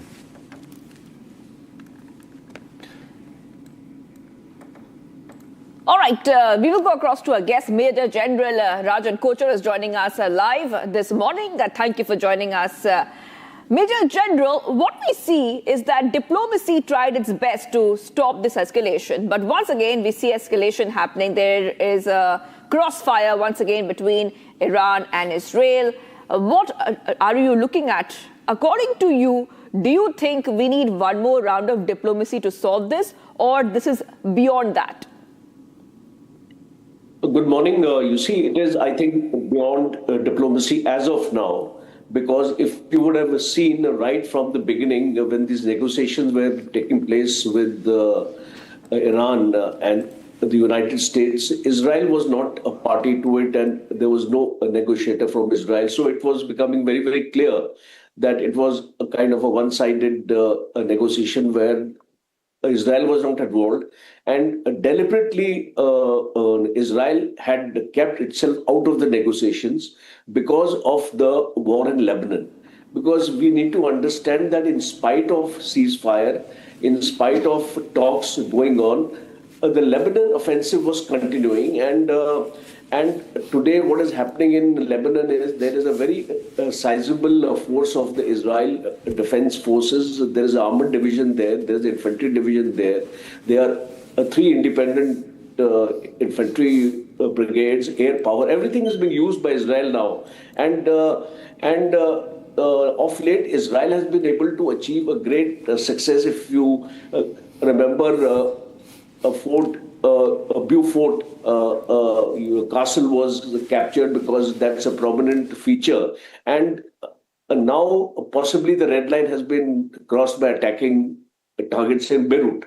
So a response of Iran, because if you see for the last couple of days, Iran has been time and again bringing out the fact that war in Lebanon must stop. The second point is, you see, Israel was not keen to stop the war because possibly in last 3 decades, this is the first time Israel has got this opportunity to launch this offensive, and possibly Israel feels that it won't get this opportunity again. So, and if you look at the border of Israel and Lebanon, all the border villages, as far as Israel is concerned, have been vacated due yes, to... sir. Sir, Major General Rajan Kochar, but it's not easy for Israel also. Israel does not have the strategic depth when it comes to fighting a prolonged war, a long war, even with Iran in this case, even after all the technology it has. Now, Iran was engaged in a war with the United States of America also, and it was very difficult for Donald Trump to continue the war because he was not getting an exit point. Donald Trump asked Netanyahu not to escalate this further. Even after that, IDF responded. So do you think that even Trump is losing control over the narrative that he's building, that we are winning and we are strong, and he was blasting at Netanyahu earlier over a phone call? So do you think that Netanyahu has to focus more on what the people at his soil are saying rather than pay heed to what Donald Trump is saying? Major General Kochar. You see, I tend to agree with you because domestic pressure on Netanyahu is tremendous. And don't forget that the elections are around the corner, and he's already under a scanner, and he's not been able to win the Iran war. So Lebanon was an opportunity for him to redeem himself in this war, because he has to go back to his people and tell them that what has he been able to achieve in the Iran war. Possibly, when I talk to some Israelis, they're of the opinion that not much has been achieved by Netanyahu as far as the Iran war is concerned. Even if I take you back to the last year's 12-day war, that was a fiasco for Israel. So Netanyahu wants to redeem itself. And one point I would like to make here is about the relations between Trump and Netanyahu. You see, we have been hearing that Netanyahu is calling the shots, and Trump is trying to give an impression that it is the Americans or it is Trump who's calling the shots, because it is extremely important for him to retain his image because of the primaries also coming in the US. So it's more of a political game being played between Trump and Netanyahu instead of a military game being played. Major General, I really want you to stay on with us. We're getting some more breaking news coming in, so let's take our viewers through what exactly is happening. Now, what we understand, viewers, right now, that two powerful explosions were heard in Tehran. Tabriz, Isfahan, and many other areas, viewers. So back-to-back updates coming in here on Republic TV. This is coming in the backdrop of what we understood a short while back, what we're talking about, the tensions continuing to escalate. Global tension remains, again, coming back to the point, global tension remains. Now, we understood, Major General, that how this tension has really worried not just the Middle East and West Asian countries, but it worries the entire world. There's a lot going on here. The Strait of Hormuz, the crude oil prices which are going up. According to you, you think Trump, who says that Netanyahu will have no choice but to accept a deal with Iran, Trump is saying there should be a deal, but why is there no deal happening? What is really going on, Major General? It's very interesting question, because Trump, though publicly has been mentioning that a deal is very, very near and all, but it is nowhere near, because the type of conditions he has kept in this deal. And if you remember that he changed the draft of the deal, which was sent to Iran, and it was a very, very difficult set of conditions which possibly Iran can never agree to. So I think, in my assumption is that this deal is only a facade. He's only trying to gain time. Trump is only trying to gain time. He's trying to replenish his own arsenal, interceptors, THAAD, etc. because he's badly short of these things now, and he is not in a position to resume the war. So I feel that Trump has never shown any serious intent to stop this war or come to a settlement with Iran, because even if you talk about the naval blockade, the first step in the confidence building measures or the trust deficit which is there between the two countries should have been the stoppage of those blockades on either side. So it has not happened. So it's very, very clear to me as an analyst. I can says that Trump was never serious in bridging a deal with Iran, and Iran would never accept the kind of conditions Trump has actually set in. So coming to the Israel, your question, I think it is Netanyahu is likely to agree to Trump, because their relations between US and Israel are too deep to be having any kind of fissures on the account of this episode, because Israel is largely dependent upon the US military support, and not only the military support, the support it gets in the UN and with the other countries where the United States has been backing Israel. And don't forget that Netanyahu has been declared a war criminal by the International Criminal Court. And to a large extent, the US has been instrumental in ensuring that it has debunked the judgment of the ICC. So I think these, and look at the Jewish lobby in the United States, the senators and everywhere, the funding which actually goes in the US. I don't think this episode is going to make any great difference to deterioration in the relations between Israel and the United States, and it is a kind of a one-off thing. And in a few days' time, you will see Netanyahu is likely to accept what Trump is saying, because to a large extent, whatever objectives Netanyahu had to achieve in Lebanon, he has been able to do that. So he would be quite satisfied with that. All right, Major General, please stay with us. We have another big breaking news development that we are getting now, and let's go to that breaking news. And this is the Donald Trump's reaction. Trump says new Israel-Iran strikes won't affect peace deal. Either he's unaware, or he's pretending to be, or he doesn't want to admit. And US President Donald Trump said on Sunday that new strikes by Iran and Israel would not affect his administration's peace talks with Tehran, saying Israeli Prime Minister Benjamin Netanyahu doesn't call the shots. So that is it. This is the ego problem that Donald Trump has. And this is the statement by Donald Trump. And again, there's a reaction against the statement that goes against Benjamin Netanyahu. He said that he doesn't call the shots.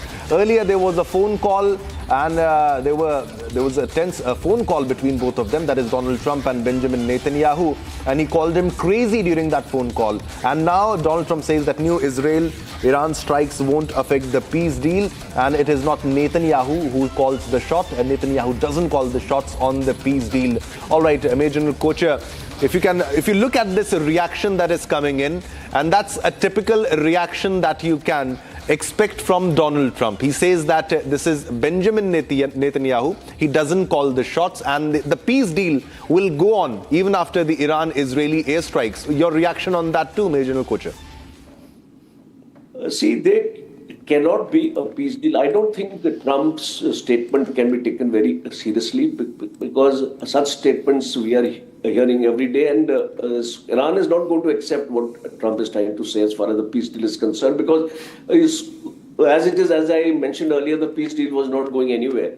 And it was only Trump who was mentioning that the peace deal is progressing and we are near a sort of agreement. Iran never brought out such statements. And I think if you recollect, or if you, it would be safe to assume here that when you go for war, you go together, because Israel and US went to war together. So the peace deal also has to be together.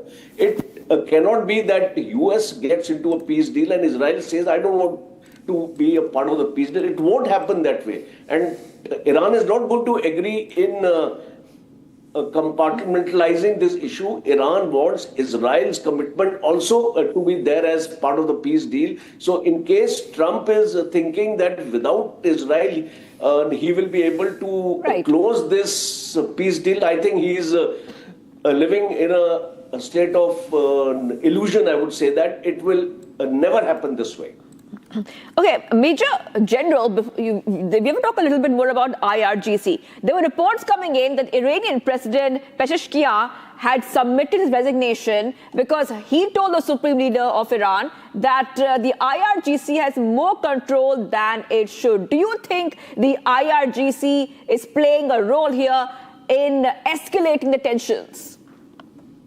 You see, IRGC always had control in Iran. If you look back also, when the Ayatollah was also there, because the IRGC was the instrument of the Ayatollah, and it always had control. The political establishment never had control in any major decision making as far as Iran was concerned. So things have not changed much on ground, but only a thing has changed is that we don't have that kind of a leader now in terms of Ayatollah, because his son, Mustafa, also, I believe he's not too well and he's not able to be a part of the decision-making process. So obviously, IRGC has taken control over the situation, and it's more of a media thing. I think the Western media has been spreading this a lot, that Pezeshkian has resigned. I was in a program just 2 days back with a journalist from Iran, and he mentioned to me there is nothing like that. So it's, I think, more of a media hype. Yes, there may have been differences between the two, which got highlighted to suggest that Pezeshkian has resigned, but there is no definite input I am getting from Iran that it has happened like this. And today I totally agree with you that IRGC has adopted a very hard line.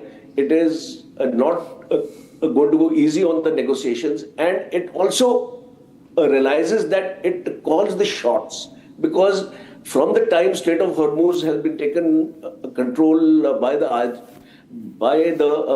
IRGC, United States is on the back foot. And United States has not been able to exert any kind of a control in getting this Strait of Hormuz reopened. So I think definitely IRGC is calling the shots, and it has adopted a hard line so far as this agreement and peace deal is concerned. All right, yeah, Major General Kocher, thanks a lot for your comment and your in-depth analysis on what's unfolding in this entire scenario. Now, Shivangi, we need a detailed analysis of what's happening there.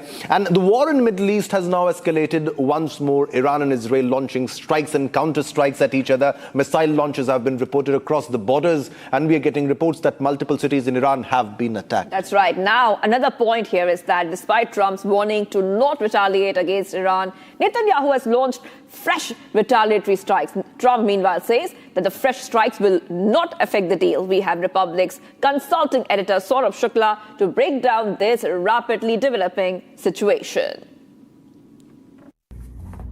The fragile ceasefire between US, Iran and Israel seems to have been broken now. Very clearly on Sunday, the Iranian missiles hit Israel, and obviously Israel was all set to mount counter operations, but President Trump rained on the Israeli officials to restrain themselves and also ask Iran to hold back. Clearly, as I've been saying, that this fragile peace process has been badly hit following last couple of days of strikes back and forth. And clearly, while the Strait of Hormuz continues to stay shut, the theater of, I would say, so to say, of this conflict seems to be expanding yet again. If the direct strikes happen between Iran and Israel, obviously this is not only going to make sure that there will be no deal, but this war will get to its next phase. Clearly, it has been more than 100 days. Attempts to broker a deal has not helped, because obviously the Iranian side is insisting that they need to get the sanctions off. They don't want to commit on having Strait of Hormuz as a free waterway, and also they don't want their nuclear program to go away, because Iran believes that that's what is a big leverage that they have. A nuclear Iran is something that they feel can not only dictate terms to the Middle East, but also to the US and its allies. So clearly, they think that's their trump card. President Trump's sources are telling me at the White House still believe that there is a chance that the negotiation can happen, and there may be some window of opportunity there. But for now, the situation has become more complicated than what it was earlier. Clearly, that means on Monday when the markets open here in the US East Coast and the US, we'll have to wait and watch how will that pan out. But clearly, this will have an impact on the global geopolitics, the global economy, and continued pressure on Asian economies, especially countries like India, which are heavily dependent on energy supplies, fertilizer supplies from the Strait of Hormuz. The airlines have also declared that with the Middle East completely out of bounds in many sectors, it will mean another round of disruption on air traffic which passes through hubs like Doha and Dubai. So clearly that will get impacted as well. It has a ripple effect on tourism, and it will take years before the entire economy of this region, at least Middle Eastern countries, can bounce back, and it will have a ripple effect on other countries in the region as well. It is a complicated situation, but for now, this is the latest that the situation has worsened since we last spoke on the Iran crisis. And even though efforts are underway, by the White House to see that some kind of a ceasefire holds out. But for now, it is not only a fragile ceasefire, but a ceasefire that is not holding out. Well, it was now the 57th Director General level Border Coordination Security Conference between India's Border Security Force and Bangladesh's Border Guard Bangladesh is set to take place in New Delhi from 8th of June today, with illegal infiltration, border security and talks regarding border security crimes expected to dominate the discussions, Shivang. That's right. And the meeting comes amid growing concerns over undocumented infiltration, fake document networks and cross-border crimes along the 4,096-kilometer India-Bangladesh border, with most perpetrated by the illegal Bangladeshi smuggling network along the border. Take a look at this report as we tell you all about it.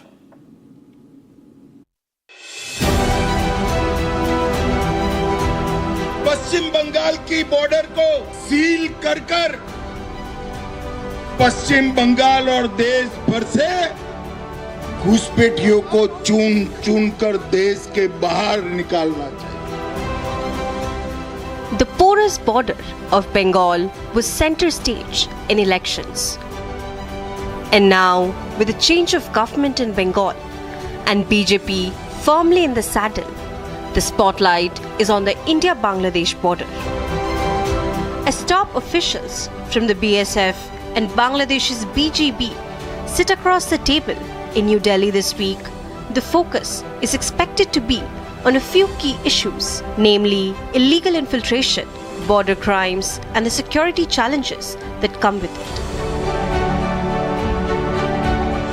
All of which comes in the backdrop of Home Minister Amit Shah giving the BSF a much-needed free hand and autonomy when it comes to security along the border areas.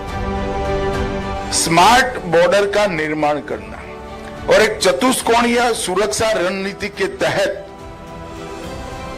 स्थानीय प्रशासन को साथ में लेते हुए, technology को साथ में लेते हुए, हम आपके परिश्रम को साथ में लेते हुए सीमाओं को एकदम अभेद बनाना और इस स्मार्ट बॉर्डर का कंसेप्ट फाइनलाइजेशन के स्टेज पर है.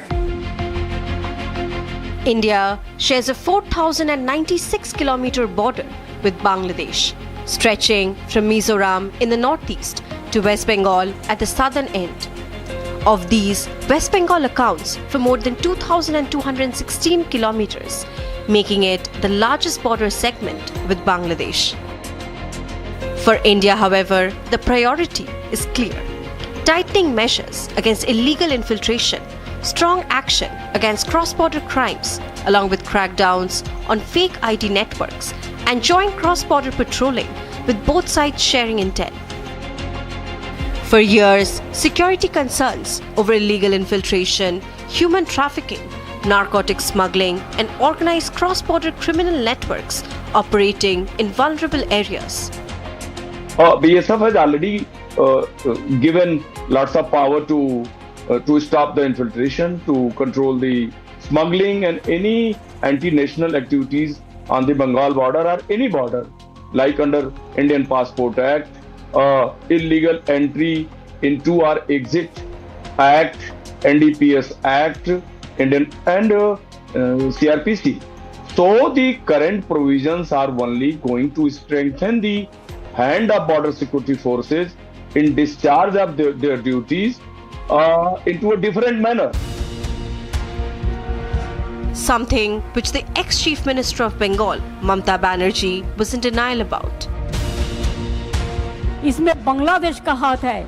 अगर हाथ है तो इसको जिम्मेदारी तो सेंट्रल गवर्नमेंट का है कि बीएसएफ बॉर्डर संभालते हैं, हम नहीं संभालते हैं. ये अधिकार हमारे पास नहीं है. स्टेट गवर्नमेंट का पास बॉर्डर संभालने का अधिकार नहीं है. तो आपने क्यों अलाउ किया? क्यों अलाउ किया? क्यों बीजेपी का बाहर से आदमी आके आप गड़बड़ करके भाग गया? कोई फेद आपको देना पड़ेगा.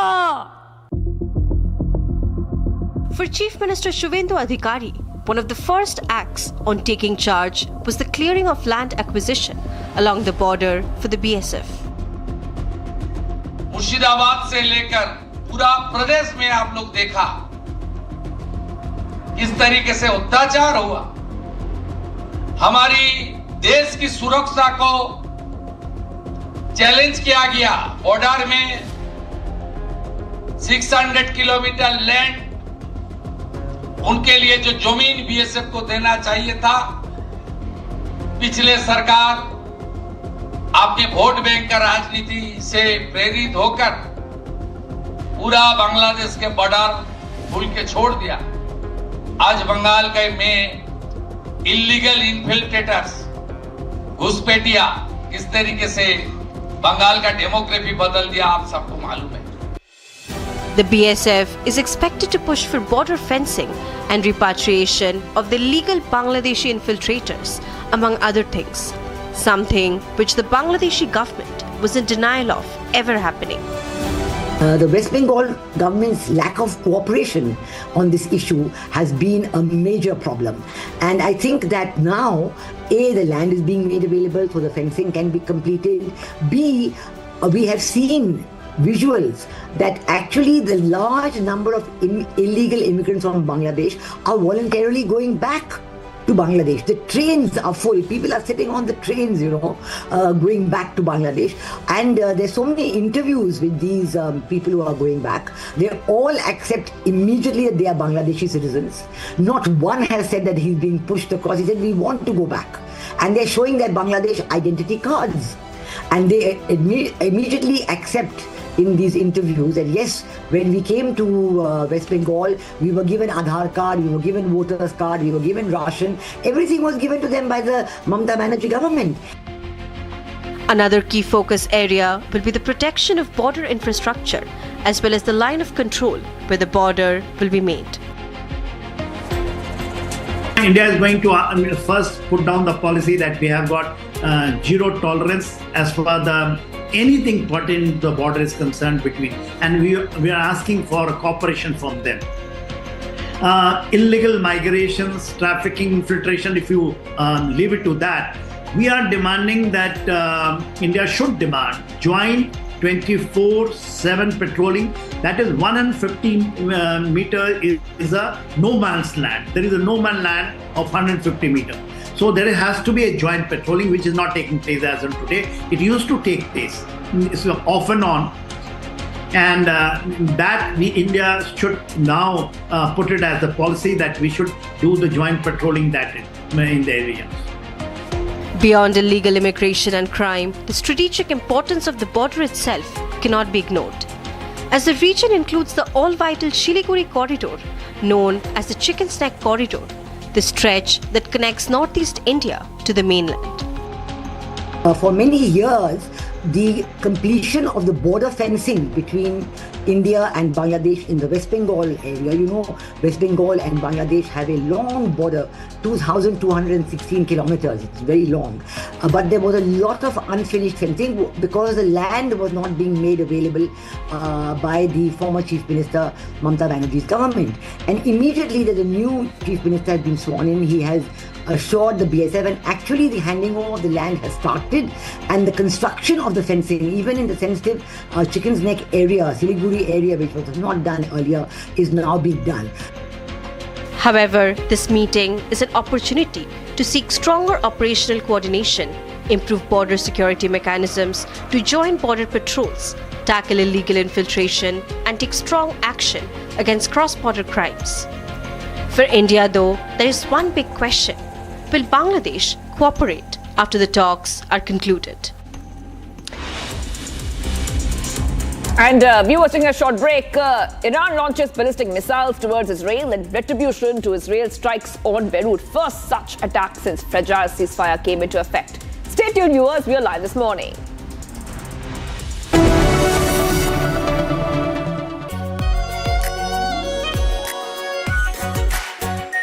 Our pure Shahi Paneer Masala. Delicious, healthy, every day. In the global employability rankings by Times Higher Education UK, only the following 6 institutions from India are ranked amongst the top 230 in the world for having the most employable graduates. IIT Delhi, IISc Bangalore, IIT Bombay, IIM Ahmedabad, IIT Kharagpur and Amity University. चमकी चाट से क्या बना है? Sandwich लस्सी और छाछ। हर घूंट में चमकी चाट। अब बताओ स्वाद आया? आया। असली स्वाद सिर्फ चमकी चाट। जब तक लाजवाब न बन जाए उसे नहीं इत्मीनान है। तभी तो रिचमंड बनना नहीं आसान है। आर प्योर सूजी पास्ता उबालो मिलाओ और खाओ 8 मिनट में तैयार। क्या टेस्ट है सबका राजा R pure masala.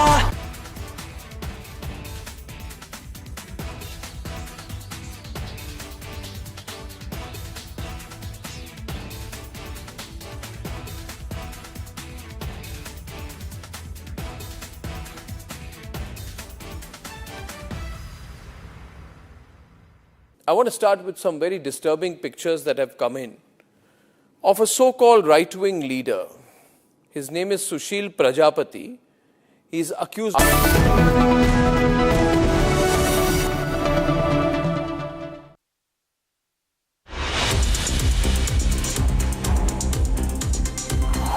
Iran launches ballistic missiles towards Israel in retribution to Israel's strikes on Beirut. First such attack since fragile ceasefire came into effect. Trump urged Netanyahu not to retaliate, but Netanyahu retaliated.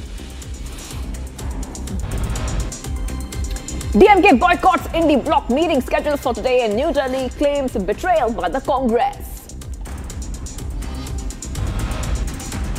20 rebel TMC MLAs likely to head to Delhi to submit letter to Speaker seeking separate grouping.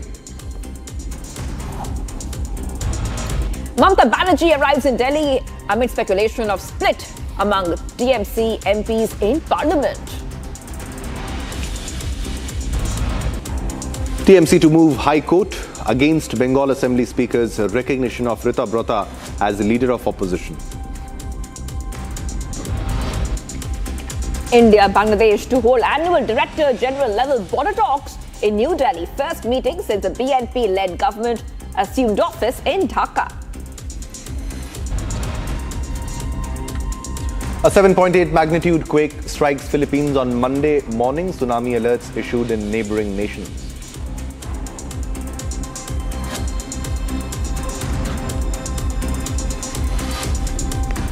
Hello viewers, we are live this morning. I'm Shivangi Shukla getting you the latest. I have Shivam with me, my colleague Shivam. Escalation in the West Asia war. Loud explosions were heard in multiple cities across Iran, including capital Tehran, as Israel said it had struck military targets. Yeah, definitely. And nobody wanted the war to escalate, but unfortunately it has escalated and there seems to be no coming back to a point of no return. The attacks came despite US President Donald Trump claiming that he calls all the shots. He's in a paradise of his own now in the region. He says that I call the shots and had instructed Israeli Prime Minister Benjamin Netanyahu not to retaliate against Tehran's missile strikes. How can they not respond? Now, the strikes across Iranian cities came as Tehran and Tel Aviv traded threats following Iran's missile attack on Israel on Sunday night. Now, the first direct confrontation between the two sides since the ceasefire on April. So this is very big development that we are getting. Iran launched a wave of ballistic missiles at Israel in retaliation to what it calls the strikes on Beirut. And as a reaction of the strikes, there were strikes that Israel struck back. All right. Major General Sanjay Soi is joining us live for a comment on what's exactly unfolding.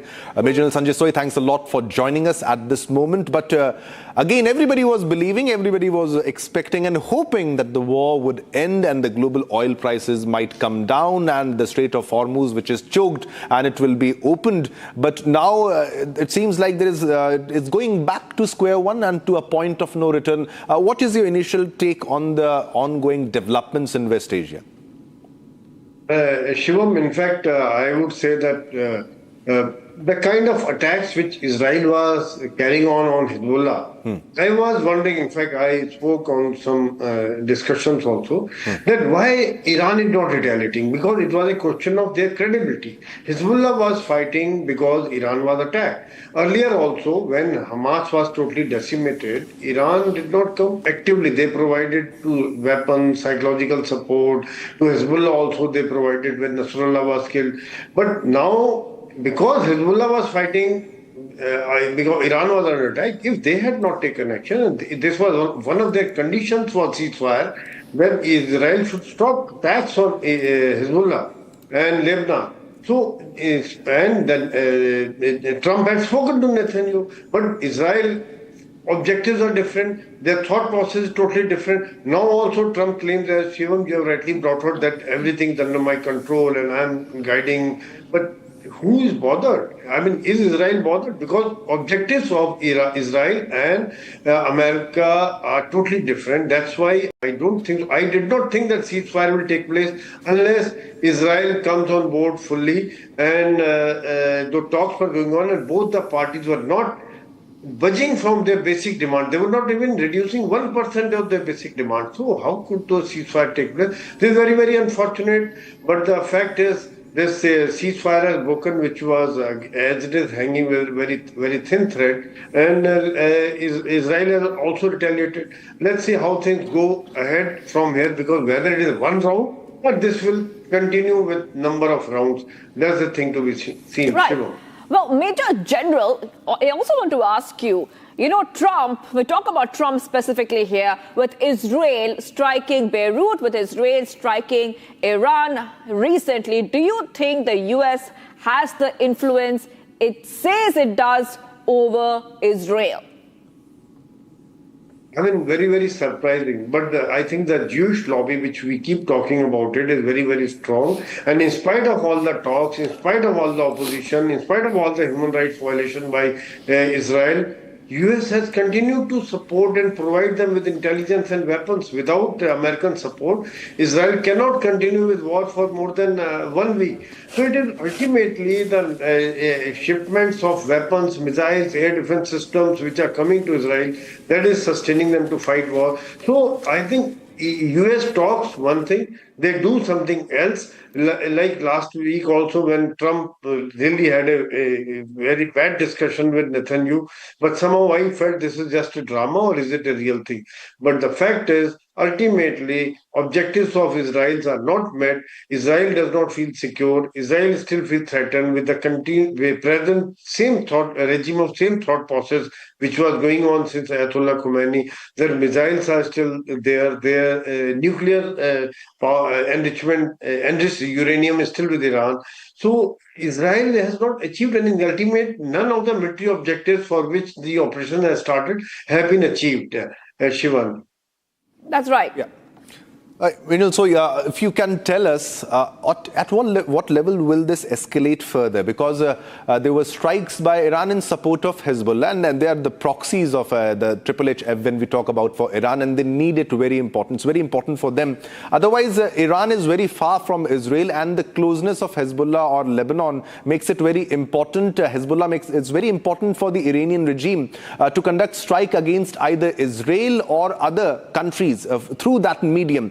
But what about Iran continuing this war? It has also suffered, though it is very strong comparatively to the estimate that US had of it, and it surpassed their expectations. But how long can Iran continue to keep fighting this war? Shivam, yes, a couple of points which you have highlighted are very, very important. The distance between Iran and Israel.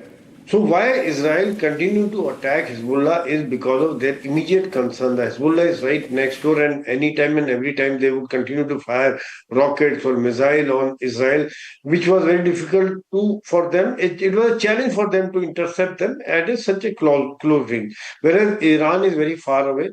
That is one point. That is why they continued with the attack. Unless Hezbollah is totally decimated, I don't think so they will stop. Second thing is about Iran continue to fight.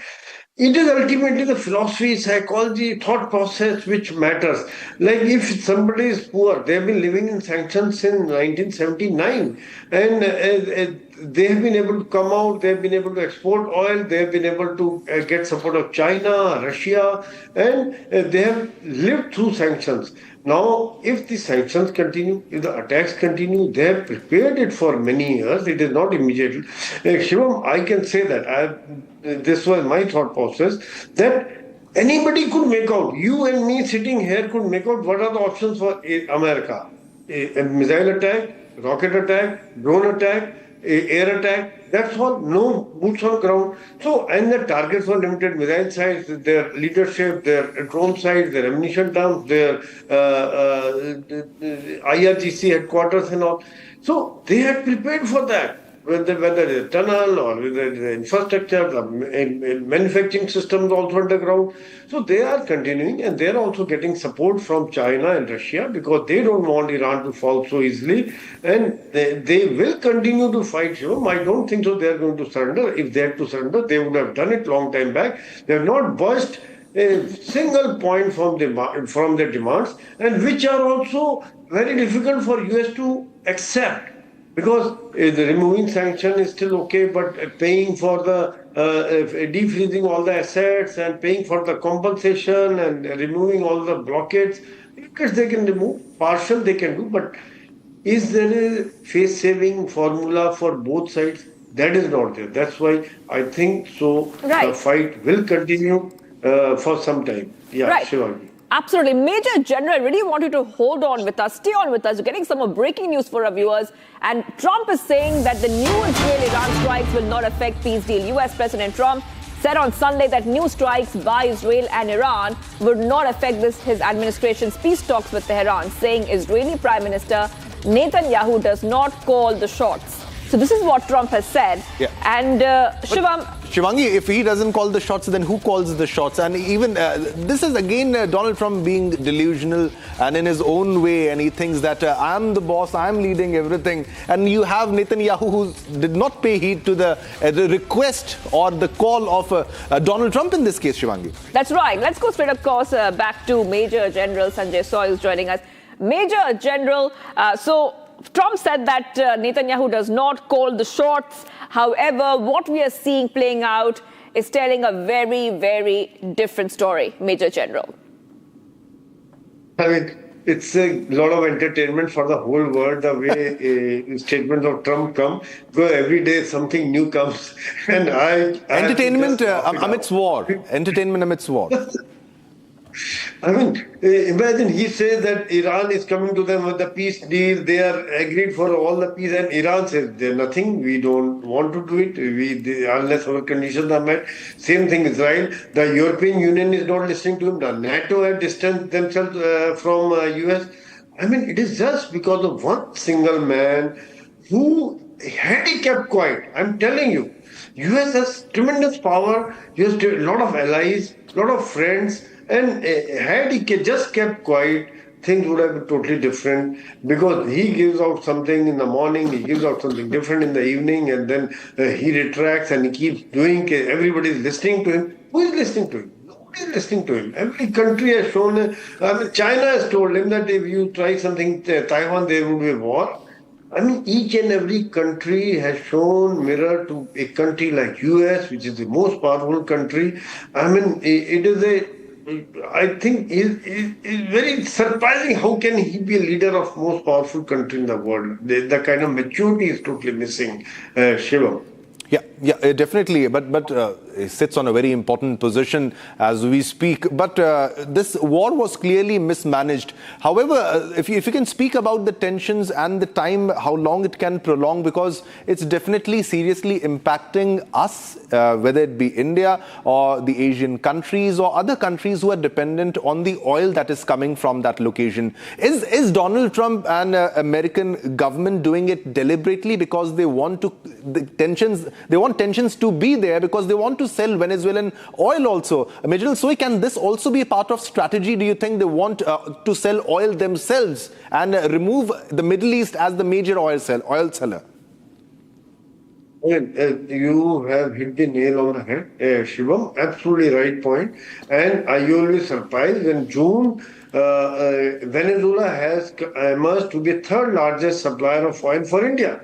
I mean, India has diversified our sourcing as far as India is concerned.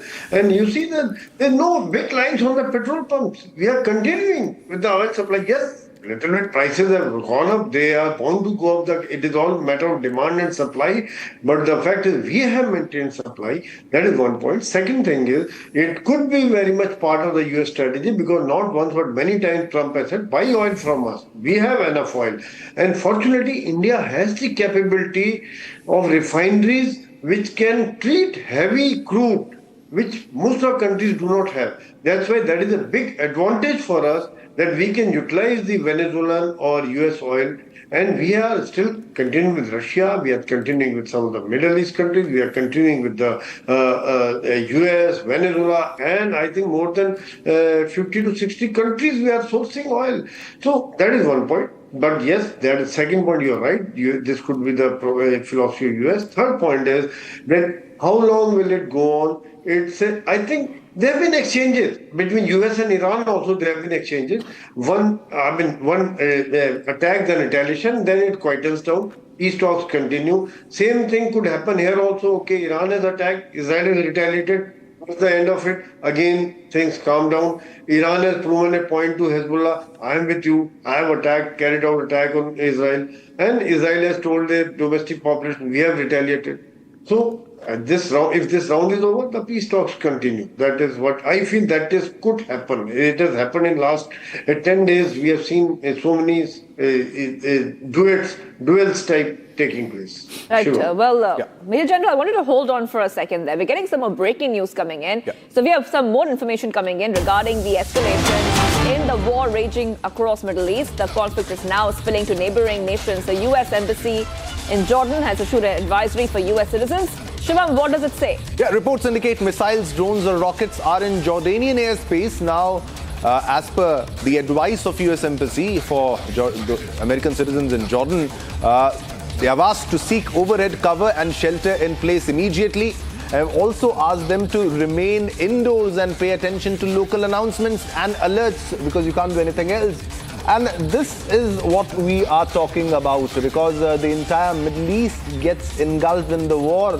While you'll have some images of the Iranians celebrating, a section of Iranians celebrating on what's happening over the developments that they are attacking the so-called, in their language, they called the Zionist regime, terror regime of Israel, what they call. And now, Major General Sanjay Soy, coming back to you, again, we are seeing that the war that is supposed to be between Iran and America or Iran and Israel, it gets spilled over across the entire Middle East region. And now you're seeing action over Jordan. And then you have US Embassy telling them, yeah, okay, go seek shelter and pay attention to the local announcements. But then we are back again to the square one. And this clearly establishes that they have no solution, no immediate solution, no immediate pill for the menace that is because of the escalating war. They have no solution for the Iranian attack.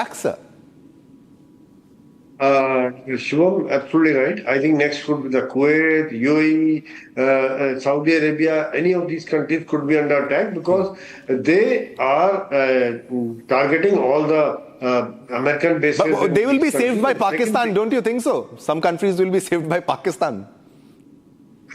I don't think so. Pakistan has any capability to do anything. If they can save themselves from in Khyber Pakhtunkhwa and TTP and Baluch, that is enough for them. They are just send their people for money so that the Saudi Arabia is paying them money. But that is beside the point. The fact is the pain points is being felt by the Gulf countries. As you know, earlier also in the last discussion, you highlighted that ultimately it is the Gulf countries which are going to suffer because their different sources are coming up for oil supply.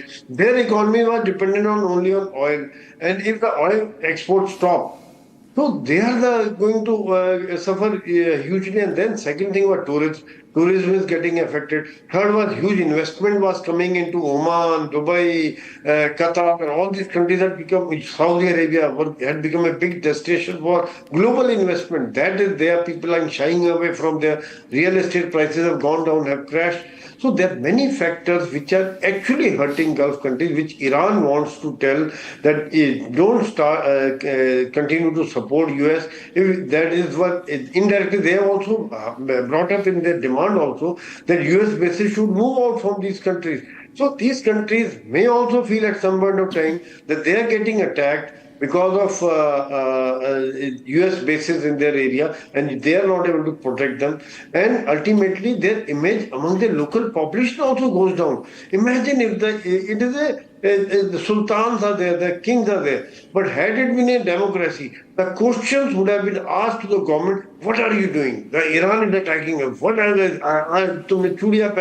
You are a coward. This government is not doing anything. There are things that could have been there, which is because it is a monarchy they are able to sustain.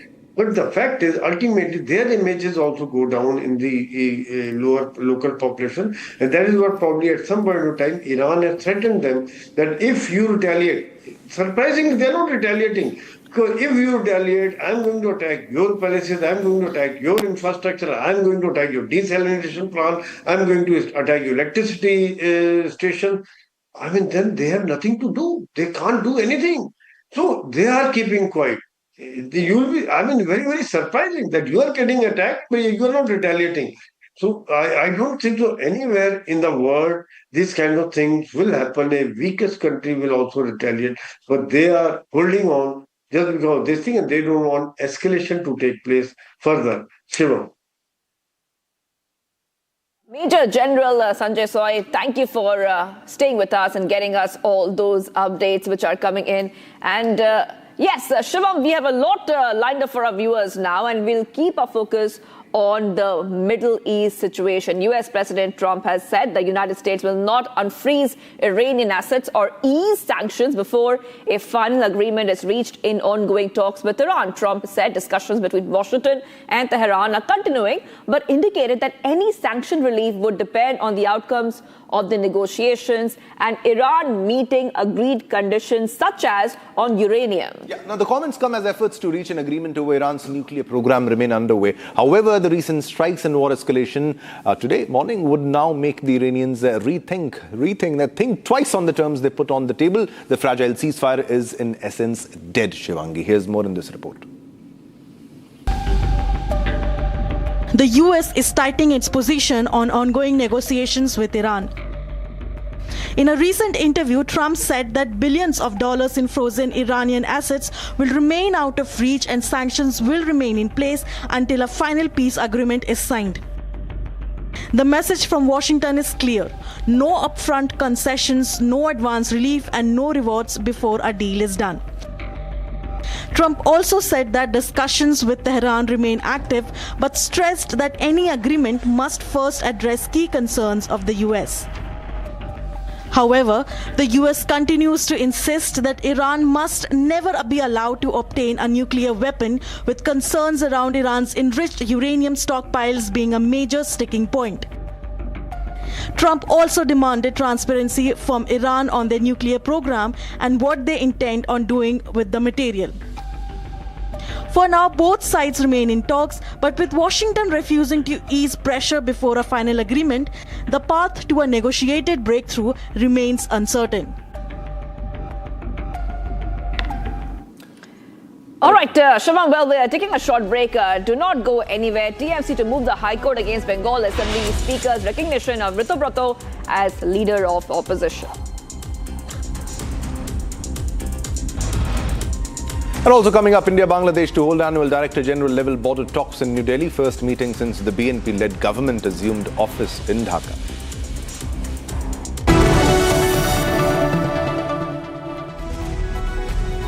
थोड़े में ज्यादा स्वाद यही तो है इसकी खास बात। वाओ मामा, क्या स्वाद है? अरे मेरे राजा, सबका राजा आरती और मसाला। रानी, इस घर में कुछ है जो टूटता नहीं। ये पिलर कभी नहीं टूटेगा। रुंगटा स्टील टीएमटी से बना। रुंगटा नहीं तो घर स्ट्रॉन्ग नहीं। रुंगटा स्टील टीएमटी बार एकदम सॉलिड। चमकी चाट से क्या बना है? सैंडविच, लस्सी और छाछ। हर घूंट में चमकी चाट। ड्राई फ्रूट और दही बड़े। चमकी चाट से स्वाद बढ़े। असली स्वाद सिर्फ चमकी चाट।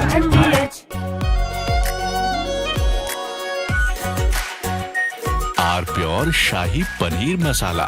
Delicious, healthy every day. In fact, very often I believe the only way to get justice in India is a media trial. So there's no reason for the media, if it's doing a good job of a media trial, to be on the back foot. In fact, the courts should stop making these overarching remarks about media trial and contemplate about one very basic thing. With the greatest of respect to the courts, when the other institutions fail, when people get let down by the system, when even the judiciary does not seem to be listening or raising a noise about issues, like in the case of Twisha Sharma. Who does the public look to for justice, for raising their voice, for bringing something that's utterly false, illegal or wrong to public attention? It is only and only the media. And today, therefore, we are doing a media trial in this specific case, ladies and gentlemen, of Twisha Sharma, the 33-year-old daughter-in-law of an ex-judge, in a case where the ex-judge and the ex-judge's advocate. प्यास बुझाए ठंडक लाए सबको भाई जीरा से MTH का जलजीरा जीरा से जीरा से असली रिफ्रेशिंग, असली स्वाद, असली मजा. In the global employability rankings by Times Higher Education UK, only the following 6 institutions from India are ranked amongst the top 230 in the world for having the most employable graduates: IIT Delhi, IISc Bangalore, IIT Bombay, IIM Ahmedabad, IIT Kharagpur and Amity University. Pure सूजी pasta उबालो मिलाओ और खाओ 8 minute में तैयार. क्या taste है सबका राजा आर प्योर मसाला. ऑक्टोरोमा मैनुअल वाइंडिंग 4 लोगों के पास है ये. कुछ इससे भी अनोखा. कमला पसंद, सिर्फ एक अनोखा स्वाद. कमला पसंद पान मसाला. चमकी चाट से क्या बना है? सैंडविच लस्सी और छाछ. हर घूंट में चमकी चाट. अब बताओ स्वाद आया? असली स्वाद सिर्फ चंकी चाट. थोड़े में ज्यादा स्वाद यही तो है इसकी खास बात. वाओ मामा क्या स्वाद है. अरे मेरी राजा मसाला.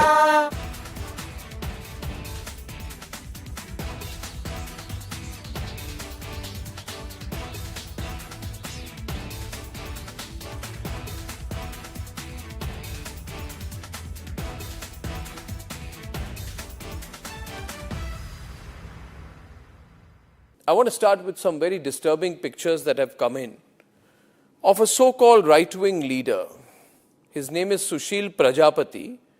He is accused of rape. After being in jail for 9 months, he gets bail, which means he's still an accused. He's an accused in a rape case. And the case goes back to 2025 when he took an LLB student to one place on the pretext of introducing her to a senior advocate. He drugged her drink and then he sexually assaulted her. He is still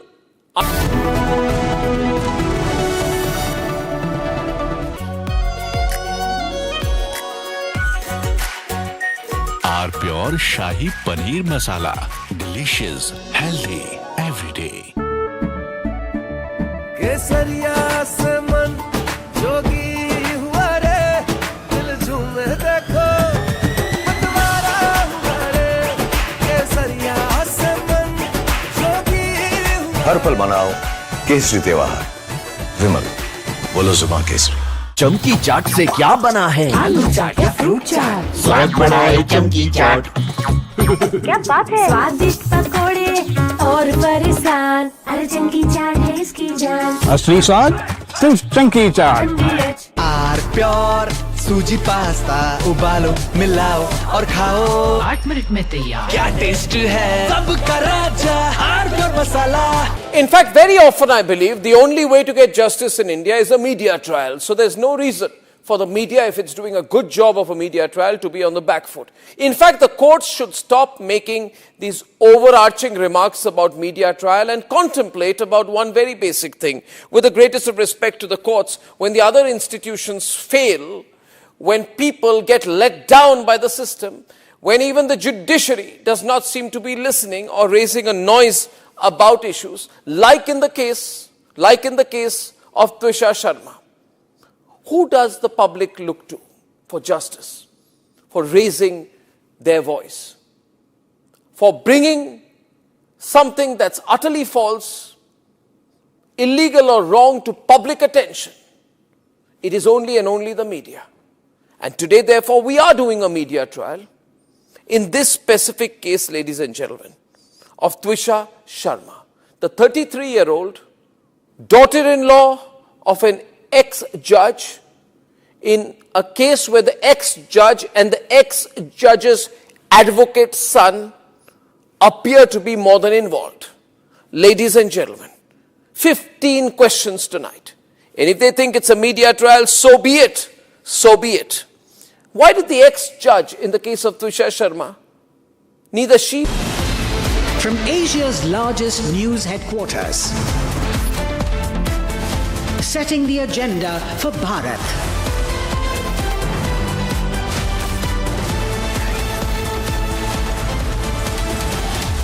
You're watching Republic.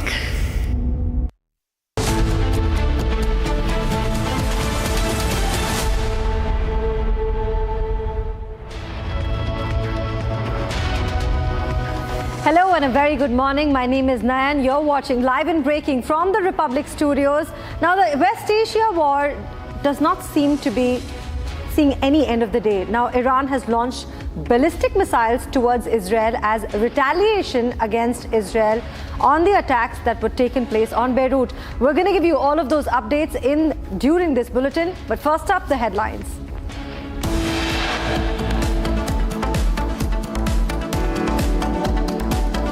Iran launches ballistic missiles towards Israel as retaliation against Israel attacks on Beirut.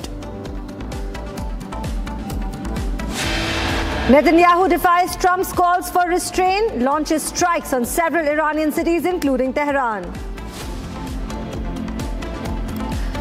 Trump claims new strikes won't affect peace deals with Iran, says Netanyahu doesn't call the shots. DMK boycotts Indie bloc meeting scheduled for Delhi in New Delhi today, claims betrayal by Congress. 20 rebel TMC MLAs likely to head to Delhi to submit letter to Speaker seeking separate grouping. TMC to move High Court against Bengal Assembly Speaker's recognition of Ritabrata as leader of opposition.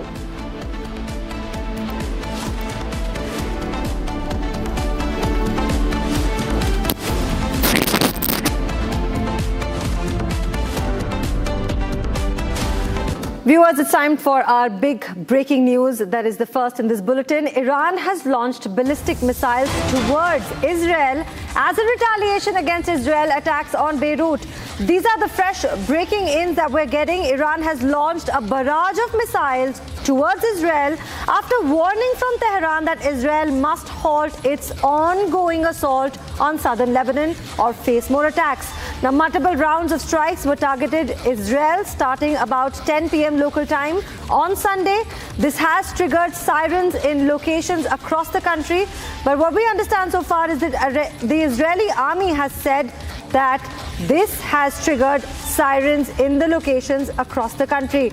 Now, Iran's Islamic Revolutionary Guard Corps, which is the IRGC, has confirmed that it has targeted Israel's Ramat David Air Base, which is a very prominent and a very strategically important air base, with ballistic missiles in a statement circulated by Iranian media, calling the attacks as a response for the widespread killing and displacement of the opposed people of the Tyre region of southern Lebanon.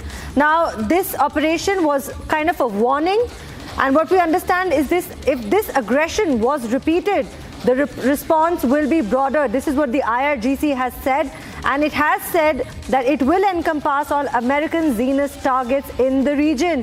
What we understand, after shortly all of these launches began, the military advisor to Iran's supreme leader wrote on X, and he said repeatedly stated that it will not tolerate violations of ceasefire and aggression against Lebanon.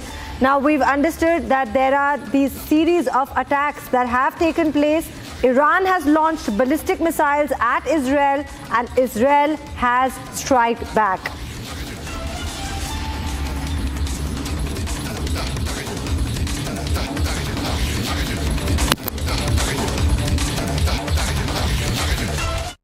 Viewers, after this breaking, we have another breaking news that's coming in. This time, two powerful explosions have been heard in Tehran, and these explosions were heard in the capital of Tehran, in the capital city, Tehran. In fact, also in the neighboring cities of Tabriz and Isfahan.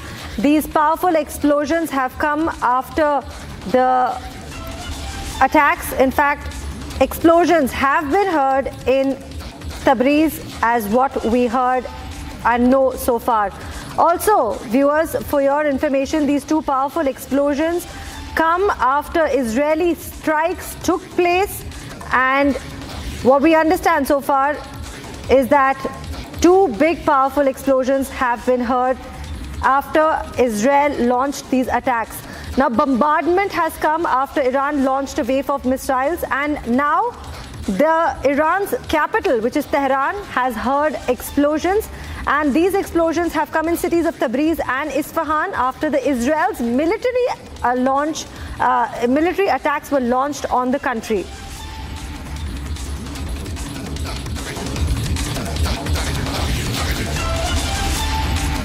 Powerful explosions have been heard in the city of Tehran and Tabriz, and this has come after the latest strikes, despite the US President Donald Trump's repeated request to Israeli Prime Minister Benjamin Netanyahu to not hit back.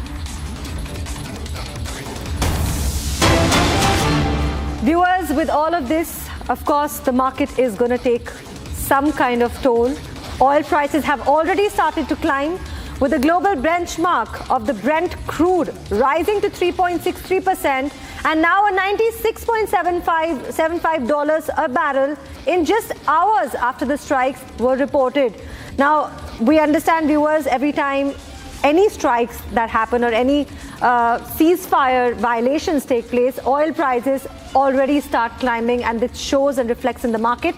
What we understand so far is that the Brent crude price has risen to 3.63%, and now a barrel of oil costs about $96.75, and this has reportedly happened just a few hours after the strikes took place. Now, the price of the West Texas Intermediate also rose to 3.35% and to about $93.89 a barrel.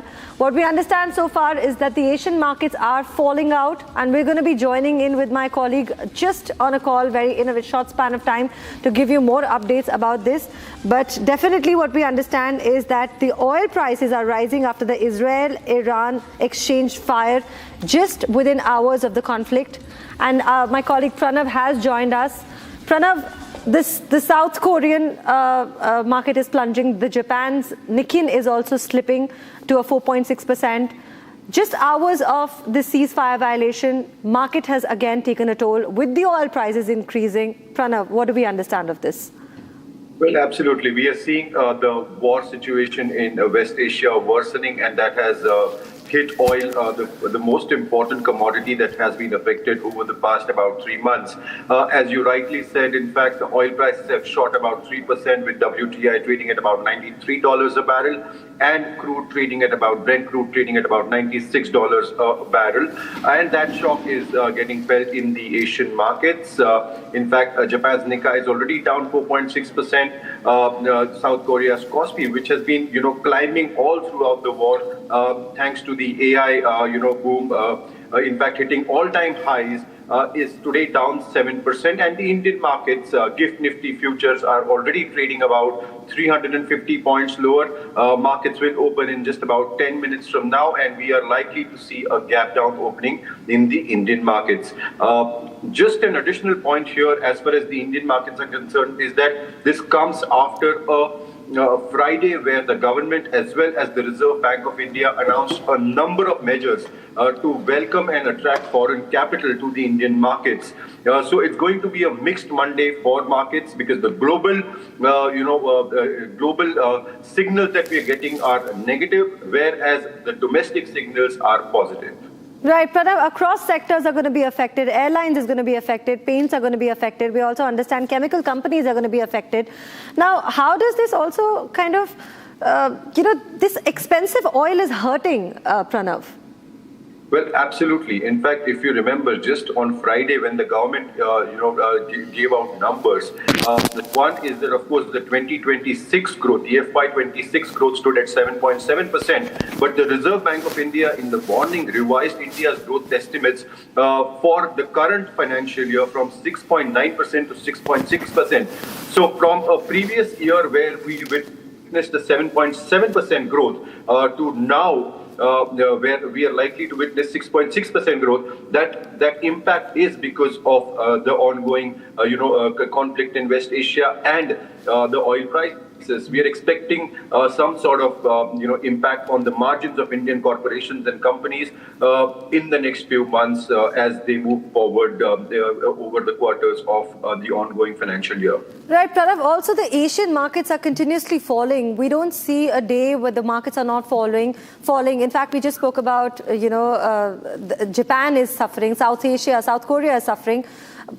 Till when do you think is this going to be anticipated? We understand the ceasefires are being violated, but we see especially the Asian markets suffering in this whole scenario.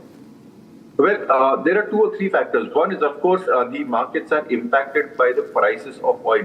But another important factor which has been playing a major role is the AI boom. In fact, if you remember, during the war, most of the global markets, including the US, South Korea, Japan, hit their all-time high because of the fact that investors have been bullish on AI. And the Indian markets, in fact, have been subdued. One, because of, the war going on. Second, because there is a very limited scope for AI boom in India or AI investments in India. So, this is likely to continue for some time is what analysts are telling us. But the primary boost will come only when there is some sort of relief in West Asia is what analysts tell us. Right. Pranav, thank you so much for giving us all of those updates. And thank you for staying with us and giving us a broader picture of what the Asian markets are facing with the oil escalation, with the war escalation and the oil prices taking a direct hit on it.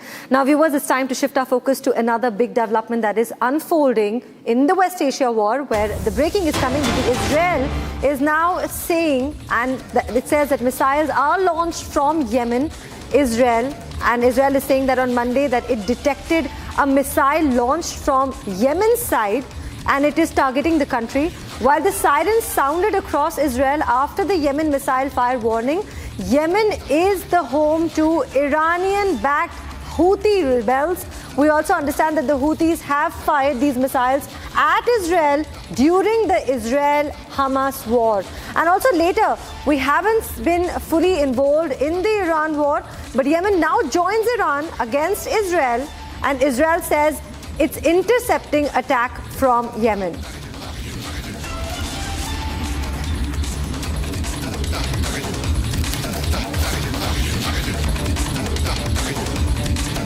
I have my colleague Shivam joining us from the newsroom. Shivam, these are latest developments. Now, we understand the war is not seeing the end of the light. We have now Yemen backing up. What is your understanding of the situation? Exactly. Same as Hamas used to do, Hezbollah is doing and Houthis are doing, because it's the triple H, the 3 proxies of Iran which supports Iran. Iran earlier never used to get into direct confrontation with any state or any other country, especially when it comes to Israel. So all the fighting that was done by either Hezbollah or was either done by Houthis, or in specifically very close to the border was Hamas. Now Hamas has already been taken care of, and now the only 2 trouble troubles, the only two issues that is remaining to control for Israel is the Hezbollah and the Houthi. Now, we have to highlight the fact that these are not just standalone terrorist organizations or small organizations, or they are backed by Iran, and they are almost of full-size military scale. They have the weaponry of a full-size military scale. They have drones, they have missiles, they have all sorts of weaponry that is required for a very long war that can be fought.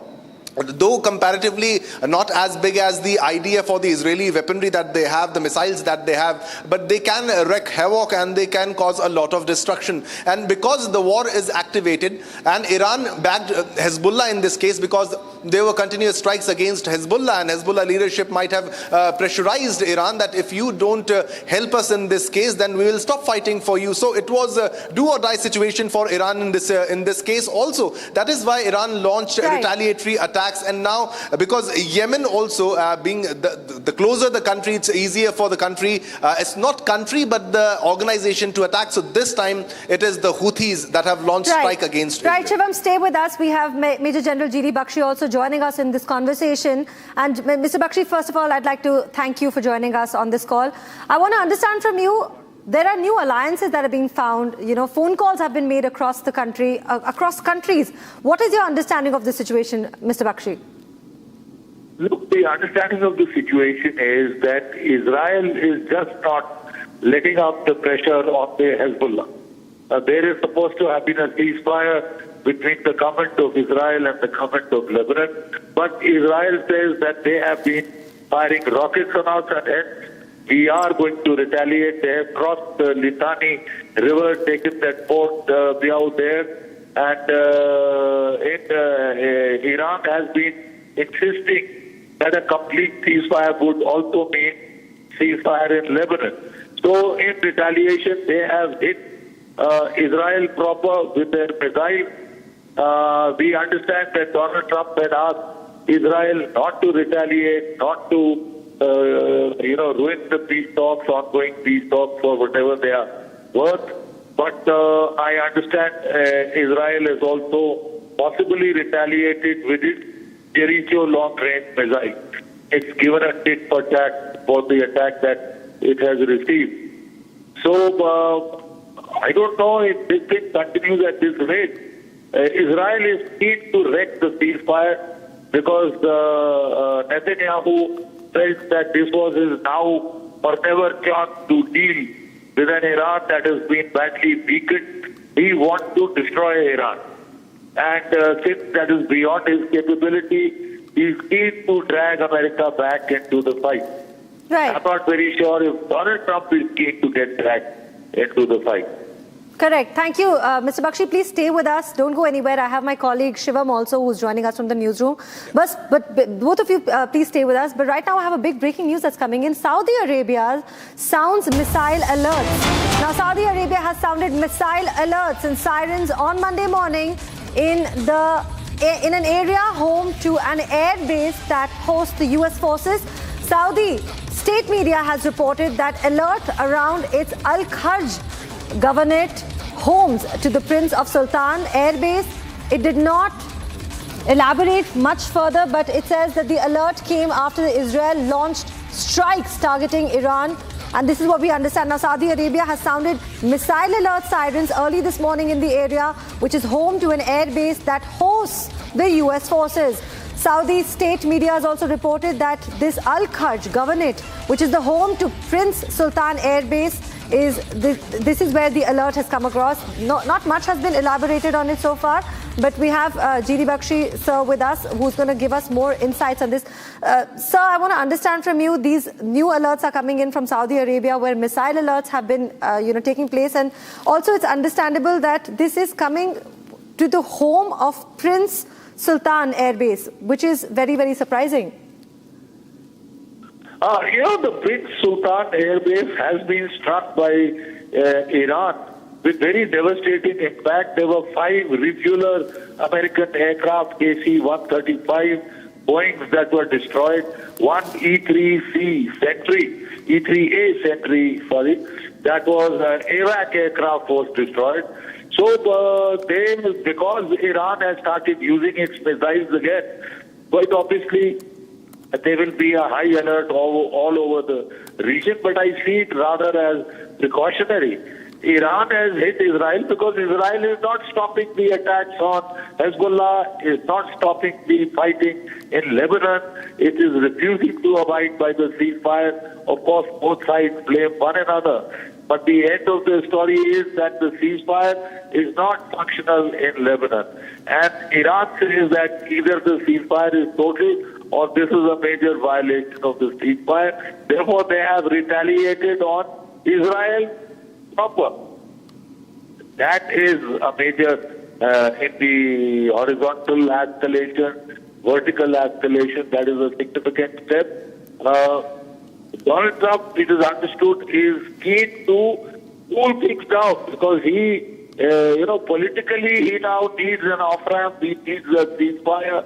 The American Senate has taken away his, is putting restrictions on his powers of waging war. So to that extent, he is a bit hamstrung. And the other thing is he is facing the midterm election. And the price of oil, if this fighting escalates, the price of oil could shoot up to $150, $200 a barrel, collapse the global economy. Right. That doesn't bother Donald Trump. But it will equally damage his hard American economy. Cost of gas will rise, cost of food stuff, all goods that are transported by land, all that will rise. And that is in an midterm election here. The consequences will be paid by the Republican Party. Major G.D. Bakshi, this is Shivam Dutt Mehta this side, joining from the newsrooms, because there are two very important developments that we need to focus on. This is Donald Trump again saying in his statement that it is not Netanyahu who calls the shots. Is he again delusional? That is Donald Trump. And regarding the Saudi Arabia, the interception of missiles and all the air defenses being active, we must not forget that there is also a deal with Pakistan. Now, will Pakistan also be under pressure that they should be coming to defend them in case it escalates further, sir? What can Pakistan do against Israel? And I don't think Pakistan will dare mess around with Israel. That is why they were trying to get themselves off the hook by trying to negotiate a ceasefire. So they were saying, we are doing our bit for your security. We have sent 13,000 troops there. We sent 16 jet fighters there. Jet fighters are not able to stop missile attacks. They could possibly take on some drones, and they may be scrambled for that. But I don't see them taking on missile attacks at all. Right. Thank you so much to the both of you for joining us for this conversation around the West Asia war. The Houthis have entered the Iran war, is what we understand so far. But thank you, Major General G.D. Bakshi, for joining us on this conversation and giving us your expert comments. Thank you, Shivam, for staying with us. And in fact, Shivam, I would request you to stay a little longer. We have another big breaking news, viewers, that is coming in.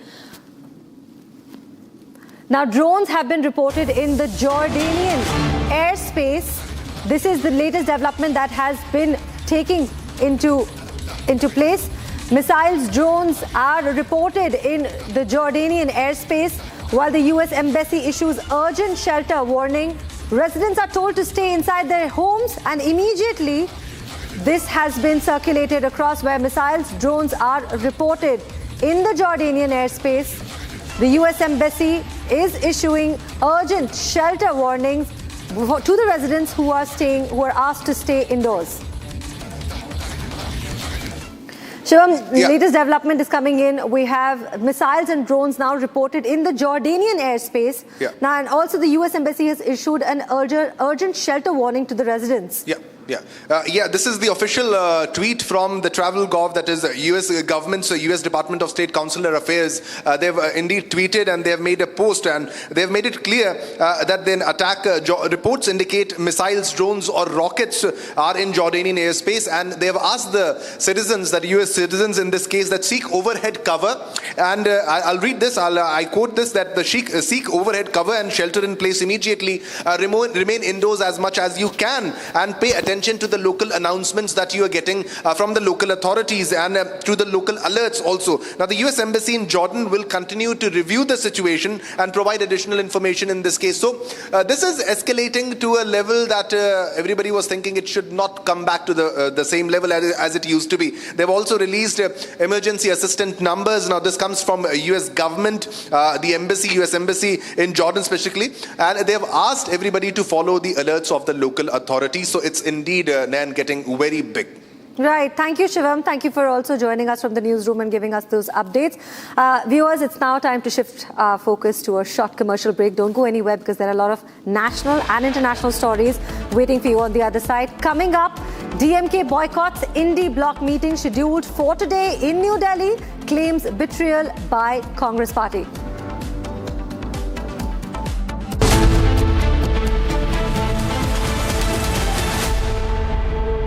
प्यास बुझाए ठंडक लाए सबको भाई जीरा से MTH का जल जीरा जीरा से जीरा सिप असली रिफ्रेशिंग, असली स्वाद, असली मजा।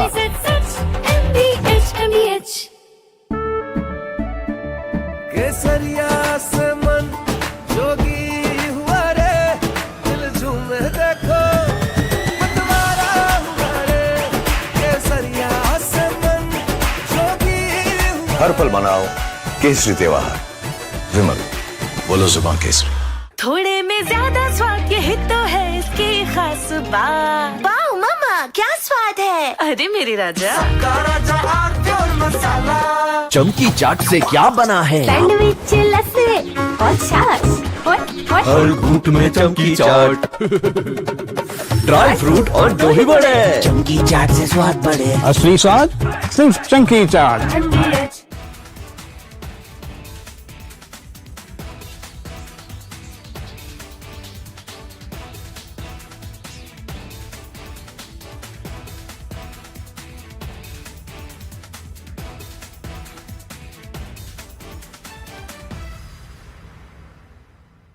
I want to start with some very disturbing pictures that have come in of a so-called right-wing leader. His name is Sushil Prajapati. He's accused of rape. After being in jail for 9 months, he gets bail, which means he's still an accused. He's an accused in a rape case. And the case goes back to 2025 when he took an LLB student to one place on the pretext of introducing her to a senior advocate. He drugged her drink and then he sexually assaulted her. He is still under trial for rape. He has not been released. But when he comes out, this rape accused, garlands are put on him as if he's some kind of a hero, as if he's achieved something great. Is a rapist to be celebrated, ladies and gentlemen? I ask you that question. And more than anyone else, I ask the right wing of this country. Very often I come on television and I say, yes, on several issues, I'm happy to be called a right-winger. But ladies and gentlemen... Coming up after a short break, DMK boycotts the Indie bloc meeting scheduled for today in New Delhi. It claims betrayal by the Congress party.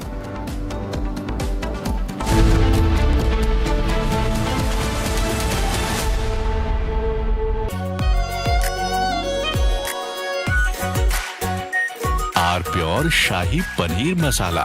Delicious, healthy, every day. In the global employability rankings by Times Higher Education UK, only the following 6 institutions from India are ranked amongst the top 230 in the world for having the most employable graduates. IIT Delhi, IISc Bangalore, IIT Bombay, IIM Ahmedabad, IIT Kharagpur and Amity University.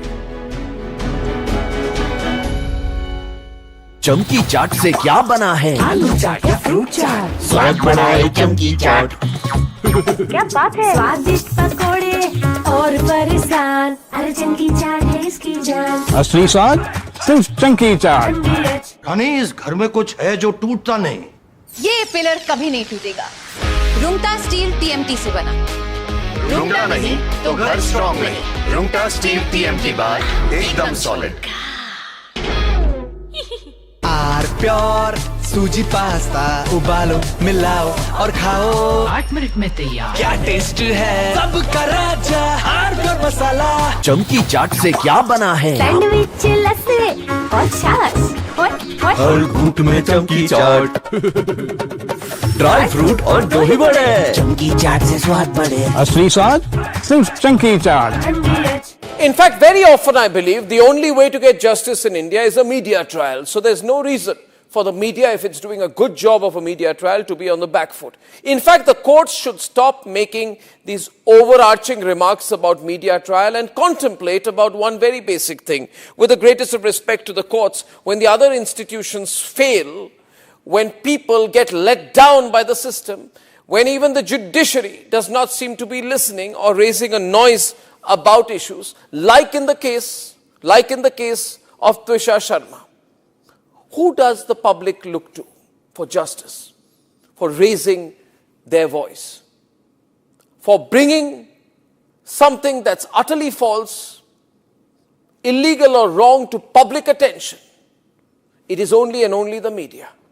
And today, therefore, we are doing a media trial in this specific case, ladies and gentlemen, of Twisha Sharma, the 33-year-old daughter-in-law of an ex-judge, in a case where the ex-judge and the ex-judge's advocate's son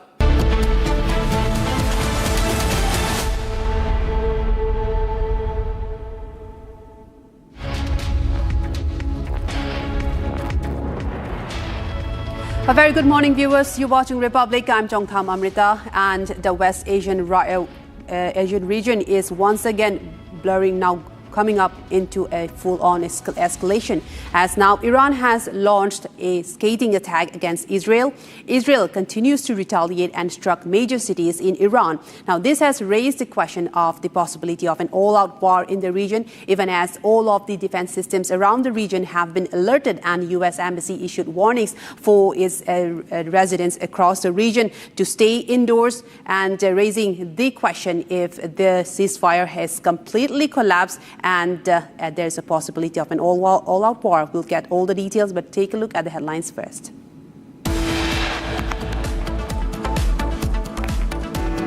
Iran launches ballistic missiles towards Israel as retaliation against Israel attacks on Beirut. Netanyahu defies Trump's calls for restraint, launches strikes on several Iranian cities, including Tehran. Trump claims new strikes won't affect peace deal with Iran, says Netanyahu doesn't call the shots.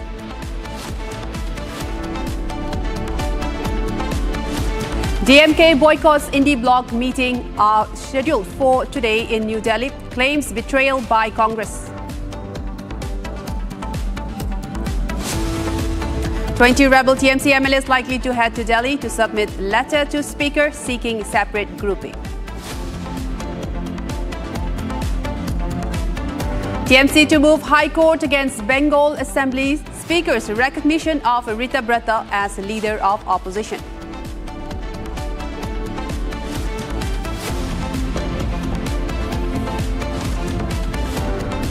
Viewers, we begin with a major national story developing with the Indie bloc, as a meeting is scheduled in Delhi today. But the spotlight is not on just the opposition unity, but it's also on the growing cracks within the alliance. While 23 parties have confirmed participation, former key allies like DMK and Aam Aadmi Party will be staying away from this. The DMK is upset over Congress over its post-election political moves in Tamil Nadu, while the CPM is seeking answers over Congress's repeated attacks during Kerala campaign. For Congress, this meeting is as much about taking on the BJP as it is about managing discontent within its own alliance.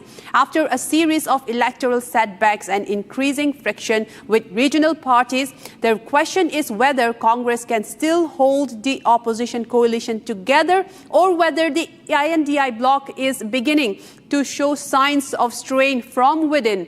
Aam Aadmi Party has rejected the meeting. DMK has said they will not attend the meeting.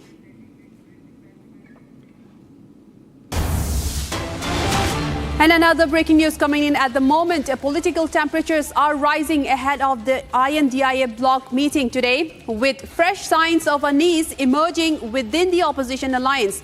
Posters carrying anti-Congress messages have surfaced, highlighting growing friction among the bloc's allies. Now, the development comes just ahead of the crucial discussions within the coalition, raising questions about unity and leadership as opposition parties attempt to present a coordinated challenge on key national issues. There are cracks emerging within the Indie Bloc alliance as several opposition parties will be staying away from the meeting, including the DMK, which has been an age-old alliance, and the Aam Aadmi Party staying away from that, even as the CMP said that there have been major cracks during the Kerala campaign. Now I'm joined by my colleague Harsh, who has more details in this story. Harsh, a very good morning to you. And we are seeing that in the alliance are now almost on the brink of breakup, as major allies like the DMK and the Aam Aadmi Party saying they will stay away from the meeting. Does this hint at the breakup of the coalition partners? Right, Amrita, very good morning to you and very good morning to all the viewers who are watching us this morning. But this comes just ahead of a crucial meet that is scheduled to take place in the national capital in a short while from now. This is scheduled for later in the day, where at least 23 opposition parties are set to join this India bloc meeting. But this comes at a time when the entire alliance is facing a big setback. Remember the last time when this alliance met, there were nearly 3 dozen parties that were participating in the meetings that were held. But now we are seeing just 23 parties, with some of its key allies, including the DMK, that has said that it is going to boycott this meeting after the backstabbing claims that it has made on the All India Congress Committee. At the same time, Aam Aadmi Party, Priyanka Kakkar, yesterday went on to say that it cannot join hands with a party that is clearly violating the alliance norms. So Aam Aadmi Party is another party that seems to be boycotting this meeting, the crucial meeting that is ahead in the day today. However, TMC, which was earlier least interested in this particular alliance, now seems to be more than bothered. And Abhishek Banerjee, joined by Mamata Banerjee herself, is in the national capital, although they have some other issues to address as well. But now, suddenly, Mamata Banerjee seems to be very interested in the India Bloc alliance, because this also comes at the time when TMC is facing an implosion, and she's already in the national capital city. Although this meeting is set to be held with the agenda of discussing a lot of issues, including the fuel and LPG price hike, along with the paper leak incidents that have surfaced. But a lot has to be introspected by all of these opposition members of the alliance, because the major number that has come down from nearly 3 dozen opposition parties joining these meetings that were led by the India Bloc has now come down significantly to 23, where Congress continues to claim that the alliance is in stronger position, but it seems to be completely different when we do a fact check, in fact, a ground check of what is happening in reality. Now, DMK saying, clearly mentioning that they are not going to participate in this Indie Bloc meeting, with CPIM also clearly expressing its disbelief in the leader of this alliance, in fact, the Congress, which claims to be the biggest party in this particular alliance.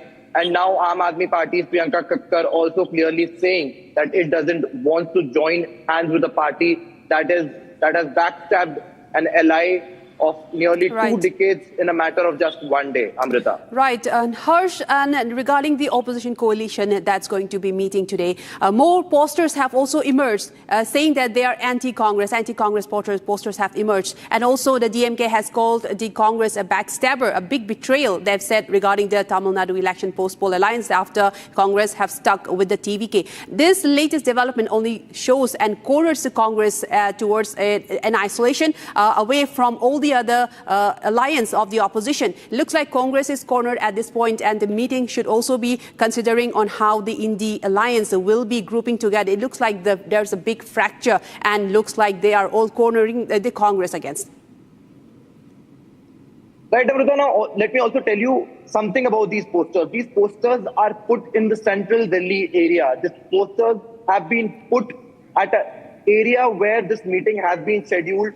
The meeting, let me tell you, is scheduled to take place right, at the Harsh, do stay with us because we have our senior executive editor on the phone line who has more who we will be hearing more comments from him on this matter. Very good morning to you, and thank you for joining us. We would like your inputs and comments on the India alliance almost on the brink of breakup, as the major opposition parties are also cornering against the Congress party now. Well, you see, yesterday Congress tried to present a picture of unity and said that 23 parties are attending this India meet, but we don't know who has put out these posters, but they sort of underscore a sentiment of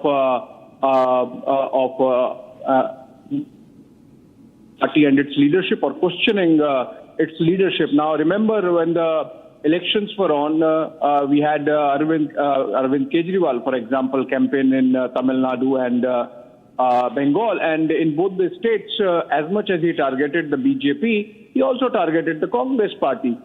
We have seen how the alliance in Tamil Nadu, led by the DMK in the state, really came undone, because the moment the elections were out and the Congress smelt some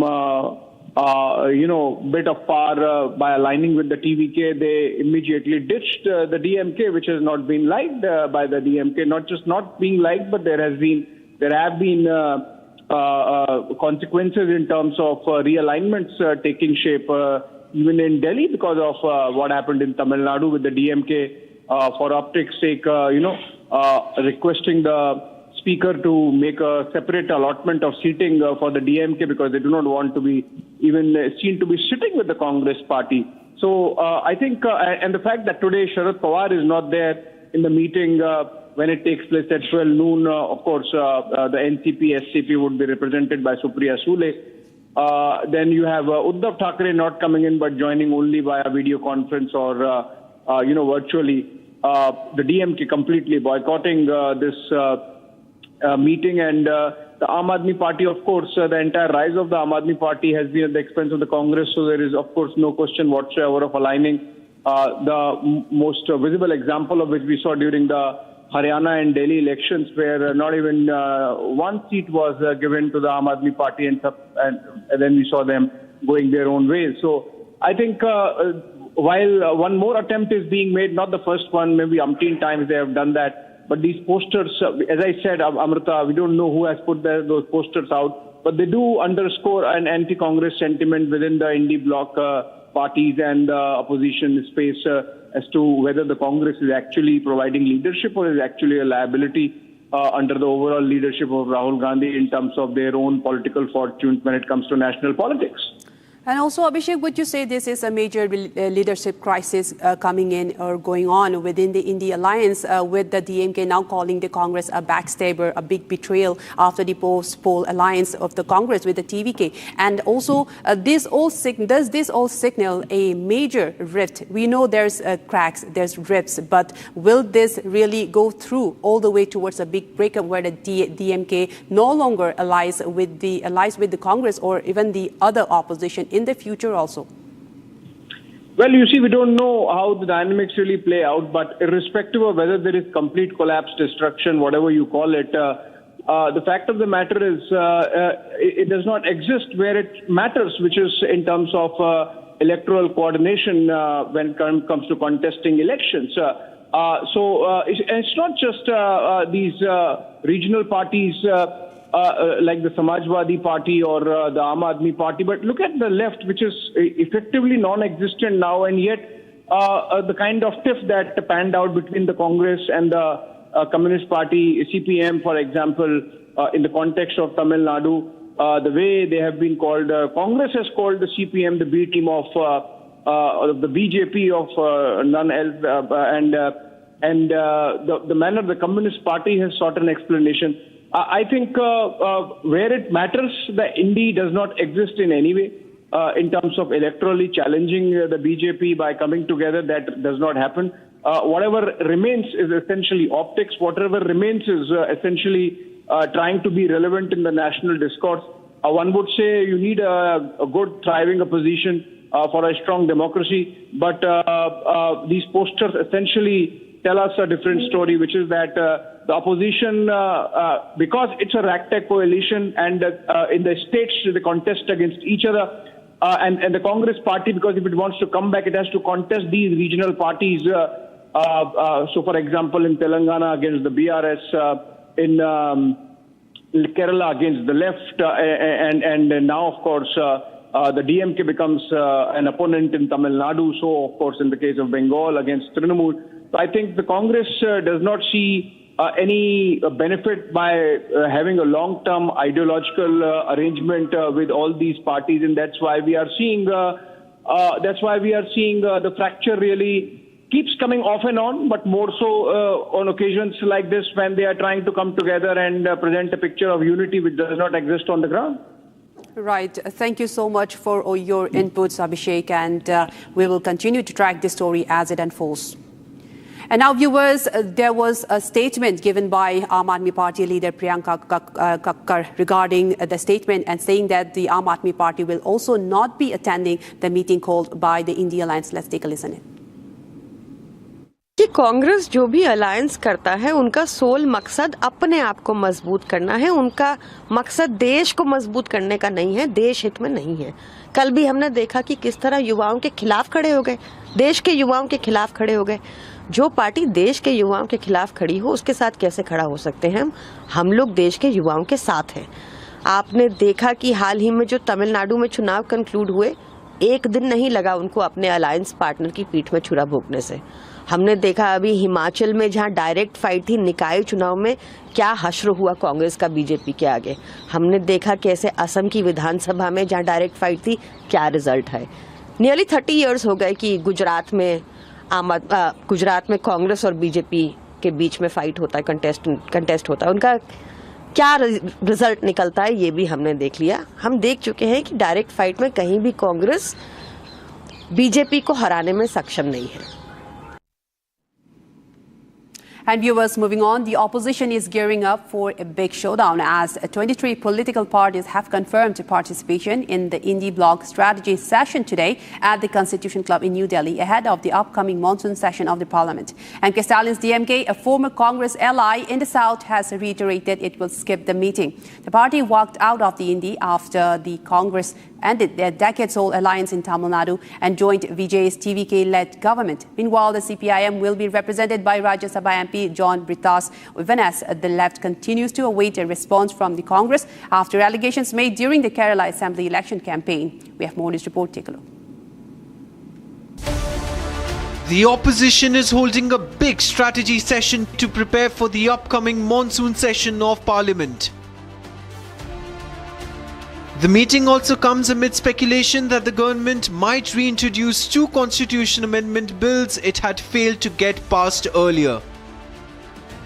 Opposition had foiled the government's attempt to pass the delimitation and women's reservation bills, which require 2/3 majority during the budget session.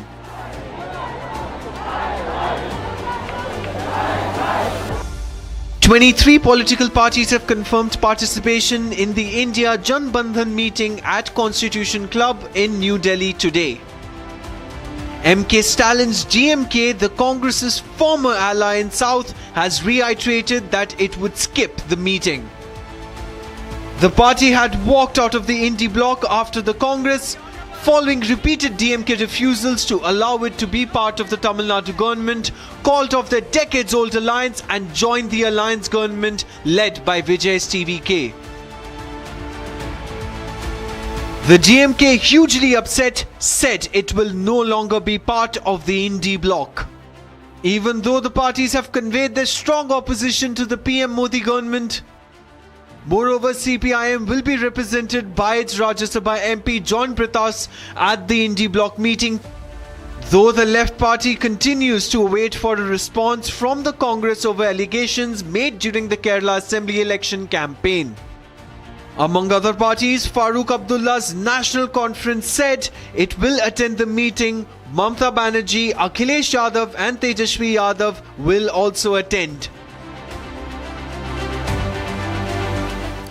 Viewers, at this moment we have another breaking news coming in. A massive anti-encroachment operation is underway in Jaipur's Jagatpura area, with officials putting unprecedented security arrangements in place to maintain law and order. More than 3,000 police personnel have been deployed at the operation site and across the city, while additional forces have been stationed in sensitive locations, including the walled city.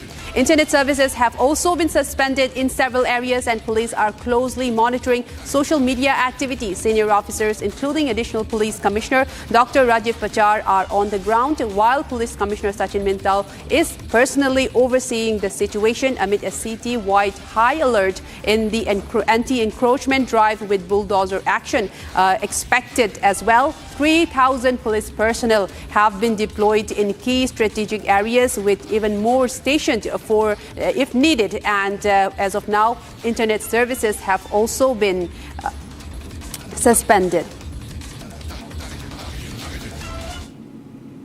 देखिए, इस वक्त मेरी मौजूदगी राजधानी जयपुर में है, जहां आज राजधानी जयपुर में जेडीए की ओर से आज बड़ी कार्रवाई की जाएगी। अतिक्रमण हटाओ अभियान को लेकर आज राजधानी जयपुर में बड़ा अभियान चलाया जाएगा। इसको सबको लेकर तमाम जो अधिकारी हैं, साथ ही पुलिस है, वो फिलहाल यहाँ पर मौजूद है। बताया जा रहा है कि 3,000 ऐसे जवान हैं जो इस दौरान पूरी अतिक्रमण की कार्रवाई के दौरान यहाँ पर हैवी डिप्लॉयड जो जवान है वो यहाँ पर तैनात किए गए हैं। साथ ही बता दें कि ये वो पूरा इलाका है, नंदपुरी इलाका है, जहां पर ये पूरी कार्रवाई की जाएगी। साथ ही बता दें कि ये जो जगह है जिसमें बताया गया है कि नंदपुरी पुलिया से जगतपुरा तक, सेक्टर रोड तक जो कार्रवाई है वो की जाएगी। और इस सब के बीच में तमाम ऐसे धार्मिक स्थल है जिनको चिन्हित किया गया है, जिनमें 2 मंदिर, एक भोमिया जी का चबूतरा, साथ ही एक मज़ार और एक मस्जिद पर भी ध्वस्तीकरण की कार्रवाई की जाएगी। साथ ही बता दें कि सेक्टर रोड अतिक्रमण की एक जेडीए की ओर से ये बड़ी कार्रवाई है। सबको लेकर पुलिस के जवान भी यहाँ पर तैनात किए गए हैं। और बड़ी खबर ये भी बता दें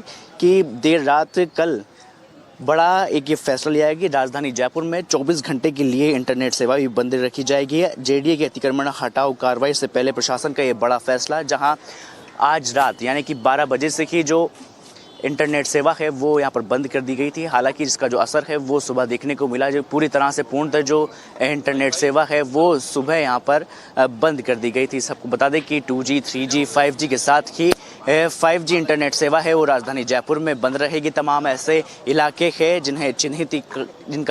जिनको यहाँ पर चिन्हित किया गया है, जिनमें जो इंटरनेट सेवा है वो बंद की गई है। लगातार जो अधिकारी हैं उनका आने का सिलसिला लगातार यहाँ पर जारी देखने को मिल रहा है। तमाम आला अधिकारियों की मौजूदगी देखने को मिल रही है। राजधानी जयपुर में ऐसा पहली बार हुआ है कि जब अतिक्रमण की कार्रवाई से पहले जो पुलिस बल है, भारी पुलिस बल तैनात यहाँ पर किया गया है। क्योंकि देखिए, इस सब के बीच में जहाँ पर कार्रवाई हो रही है वहाँ पर जो लोग हैं उनकी भी कहीं ना कहीं आस्था है वो यहाँ पर उन लोगों से जुड़ी हुई है, उन धार्मिक स्थलों से जुड़ी हुई है। इससे पहले संवेदनशीलता को देखते हुए ये पूरा जो स्टेप है वो प्रशासन की ओर से लिया गया है। जेडी की ओर से ये बड़ी कार्रवाई आज राजधानी जयपुर में की जाएगी। सबके बीच में बता दें कि पुलिस कमिश्नरेट ने राजधानी जयपुर में 24 घंटे के लिए इंटरनेट सेवा भी बंद कर दी है।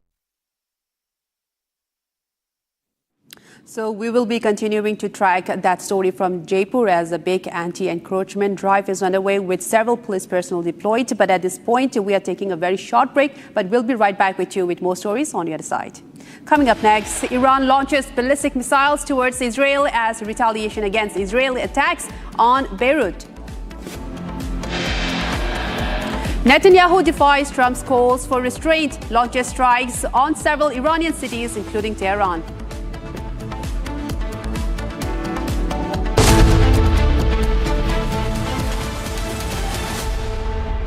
थोड़े में ज्यादा स्वाद, यही तो है इसकी खास बात। वाओ मामा, क्या स्वाद है। अरे मेरे राजा,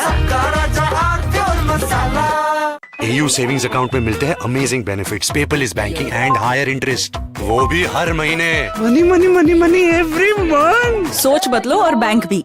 चमकी चाट से क्या बना है? सैंडविच, लस्सी और छाछ। हर घूंट में चमकी चाट। अब बताओ, स्वाद आया? असली स्वाद सिर्फ चमकी चाट। जब तक लाजवाब न बन जाए उसे नहीं इत्मीनान है। तभी तो रिचमैन बनना नहीं आसान है।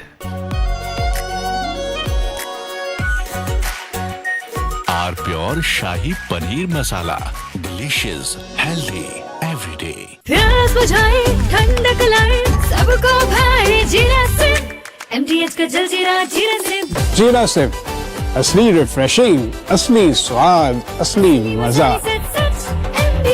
MTH।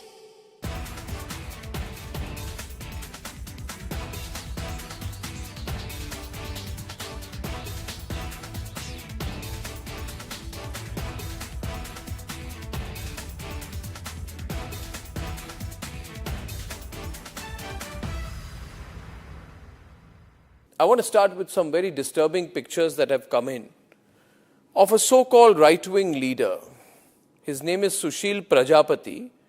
He is accused of rape. After being in jail for 9 months, he gets bail, which means he's still an accused. He's an accused in a rape case. And the case goes back to 2025 when he took an LLB student to one place on the pretext of introducing her to a senior advocate.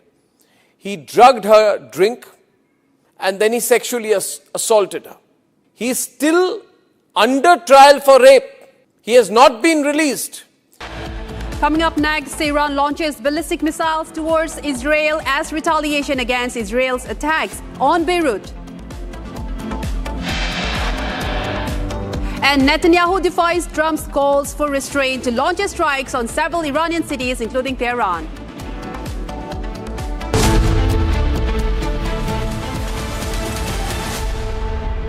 Are pure सूजी pasta उबालो मिलाओ और खाओ 8 minute में तैयार। क्या taste है सबका राजा आर प्योर मसाला। केसरिया से मन जोगी हुआ रे, दिल झूमे देखो मतवारा हुआ रे। केसरिया से मन जोगी हुआ। हर पल मनाओ केसरी त्योहार। विमल, बोलो जुबान केसरी। चमकी चाट से क्या बना है? आलू चाट या फ्रूट चाट, स्वाद बनाए चमकी चाट। क्या बात है? स्वादिष्ट पकोड़े और परेशान, अरे चमकी चाट है इसकी जान। असली स्वाद सिर्फ चमकी चाट।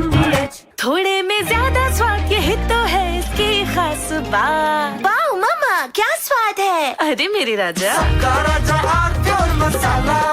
In fact, very often I believe the only way to get justice in India is a media trial. So there's no reason for the media, if it's doing a good job of a media trial, to be on the back foot. In fact, the courts should stop making these overarching remarks about media trial and contemplate about one very basic thing. With the greatest of respect to the courts, when the other institutions fail, when people get let down by the system, when even the judiciary does not seem to be listening or raising a noise about issues, like in the case of Twisha Sharma.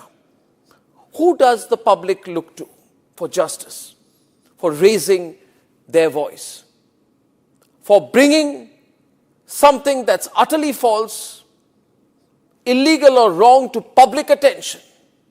It is only and only the media.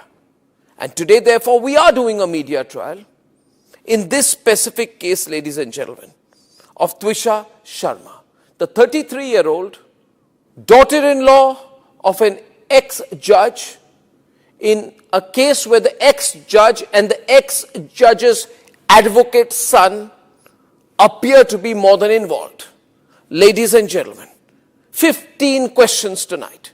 And if they think it's a media trial, so be it. So be it.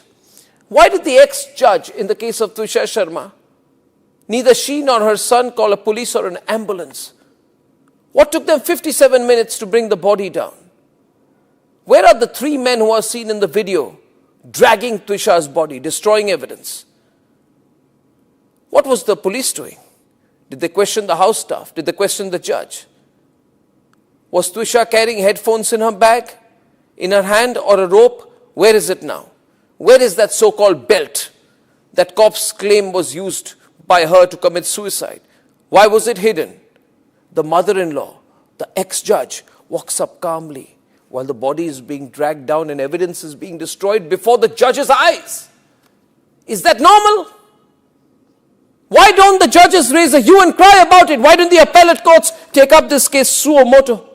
So people don't start believing that when an ex-judge is concerned, the victim will never get justice. Ladies and gentlemen, what was the ex-judge carrying in her hand when she went down? Where is all the CCTV footage? Did the police collect it? Why did the ex-judge's son... From Asia's largest news headquarters, setting the agenda for Bharat.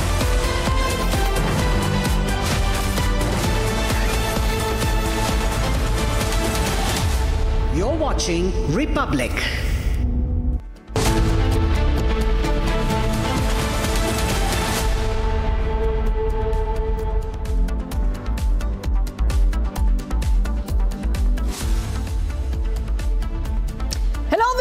A very good morning. We are live and we are breaking. I'm Shivangi Shukla getting you the latest coming in. So we see escalation between Israel and Iran, cross-firing once again, which has been reported. We understand that more missiles are being launched from Iran towards Israel. That's what the IDF is saying. That means there is an uptick in the escalation. We'll get you all those updates, but the headlines first. Let's get started.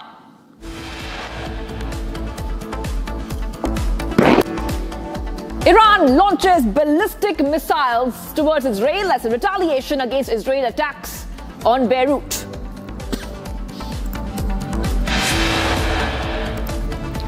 Netanyahu defies Trump's calls for restraint, launches strikes on many Iranian cities, including Tehran.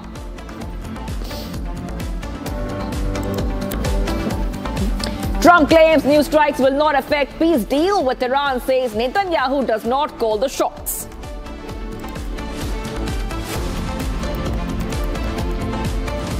DMK boycotts Indy bloc meeting scheduled for today in New Delhi, claims betrayal by Congress. 20 rebel TMC MLAs are going to head to Delhi to submit a letter to Speaker seeking separate grouping.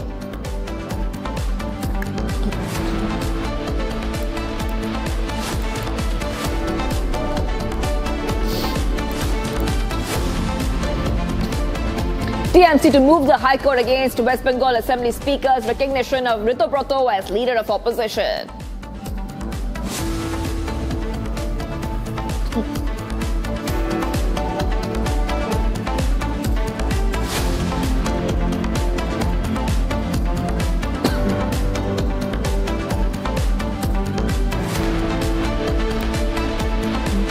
Starting with the big breaking news coming in, the Indy bloc is meeting in Delhi today, but the spotlight is not just on opposition unity, it's also on the growing cracks within their alliance. 23 parties have confirmed participation, viewers, and former key allies like DMK and Aam Aadmi Party will stay away. The DMK is upset with the Congress over its post-election political moves in Tamil Nadu, and while the CPM is seeking answers over Congress's repeated attacks during the Kerala campaign. Now, for Congress, this meeting is as much about taking on the BJP as it is about managing discontent within its own alliance. After a series of electoral setbacks and increasing friction within regional partners, the question is whether Congress can still hold the opposition coalition together or whether the Indy bloc is beginning to show signs of strain from within.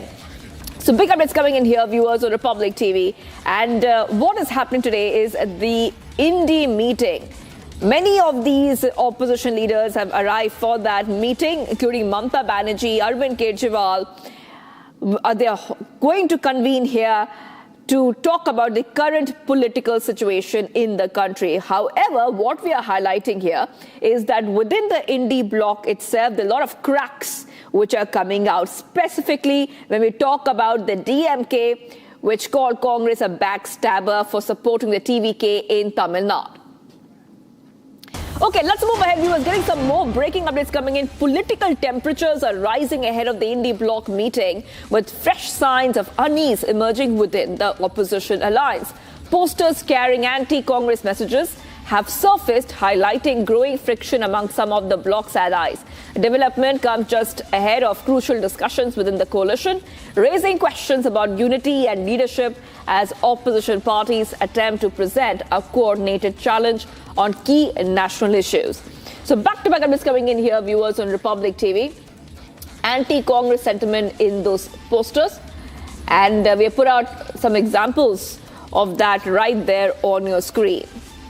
Coming at the backdrop of the meeting, the Indie Bloc meeting, just after the big drubbing that the TMC got in the West Bengal elections. So Congress's Rahul Gandhi, Mallikarjun Kharge, TMC's Mamata Banerjee and Abhishek Banerjee, SP Chief Akhilesh Yadav, Tejasvi Yadav of RJD, Uddhav Thackeray of Shiv Sena, besides left leaders and those from smaller parties are going to be attending that meeting. So ahead of that meeting, we're getting you all those updates coming in. So many of these political parties of the opposition will meet to redraw their strategy to take on the BJP. But there are a lot of updates coming in of cracks within the India alliance itself. Getting some reactions. Let's play them out. कि कांग्रेस जो भी alliance करता है उनका soul मकसद अपने आप को मजबूत करना है, उनका मकसद देश को मजबूत करने का नहीं है, देश हित में नहीं है। कल भी हमने देखा कि किस तरह युवाओं के खिलाफ खड़े हो गए, देश के युवाओं के खिलाफ खड़े हो गए। जो पार्टी देश के युवाओं के खिलाफ खड़ी हो उसके साथ कैसे खड़ा हो सकते हैं हम लोग देश के युवाओं के साथ हैं। आपने देखा कि हाल ही में जो तमिलनाडु में चुनाव कंक्लूड हुए, एक दिन नहीं लगा उनको अपने अलायंस पार्टनर की पीठ में छुरा भोंकने से। हमने देखा अभी हिमाचल में जहां डायरेक्ट फाइट थी निकाय चुनाव में, क्या हश्र हुआ कांग्रेस का बीजेपी के आगे। हमने देखा कैसे असम की विधानसभा में जहां डायरेक्ट फाइट थी क्या रिजल्ट है। नियरली 30 इयर्स हो गए कि गुजरात में कांग्रेस और बीजेपी के बीच में फाइट होता है, कंटेस्ट होता है, उनका क्या रिजल्ट निकलता है ये भी हमने देख लिया। हम देख चुके हैं कि डायरेक्ट फाइट में कहीं भी कांग्रेस बीजेपी को हराने में सक्षम नहीं है। Viewers, getting you some breaking news coming in. Protest continues against Pakistan federal government and POJK. And now let's tell you what's happening. There's a lot of discontent there. The people there of POJK are very unhappy with the way they have been treated. Rangers opened fire at protesters in Rawalkot. Eyewitnesses say that many killed in firing by Pakistan Rangers and thousands of people have gathered on the roads of Rawalkot against the atrocities by the federal government of Pakistan. So back-to-back updates coming in here, viewers on Republic TV. We see that once again the protests continue in the POJK, in the POK region, and the unrest is deepening. The unrest is deepening there.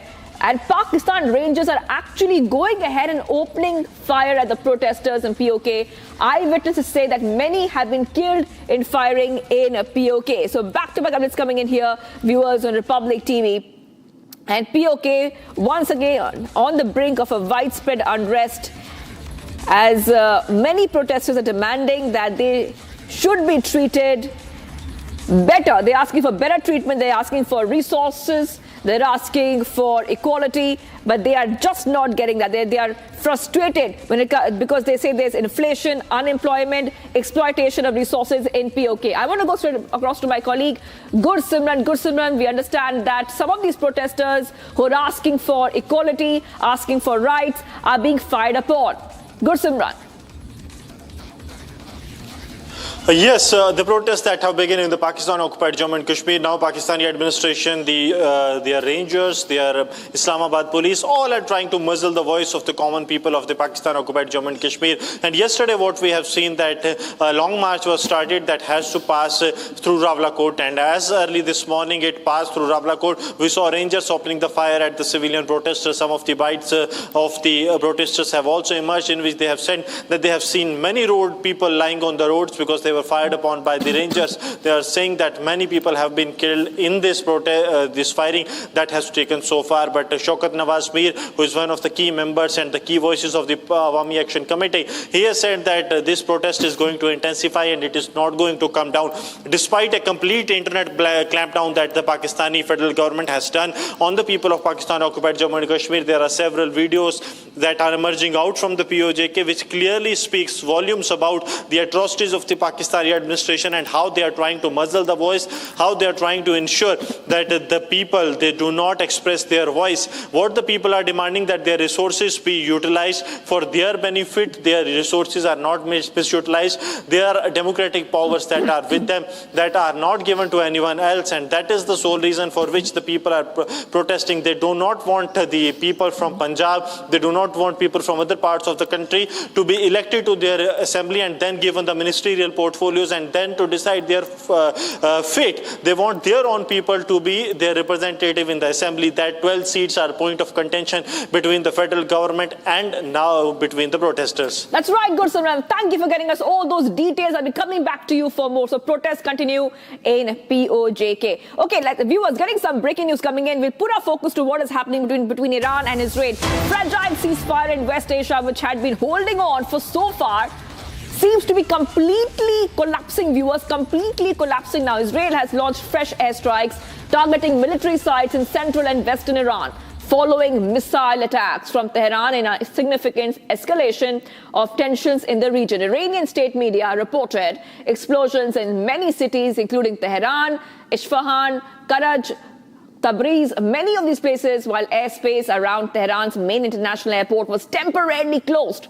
The Israeli military says it struck military targets linked to the Iranian regime, but Iranian authorities have yet to confirm the extent of the damage. The latest development comes amid stalled ceasefire negotiations between Iran and the United States. So pictures on your screen showing you what exactly has been happening. Israeli military launching a retaliatory strikes on Iran after Tehran attacked northern Israel. So cross-firing being reported there.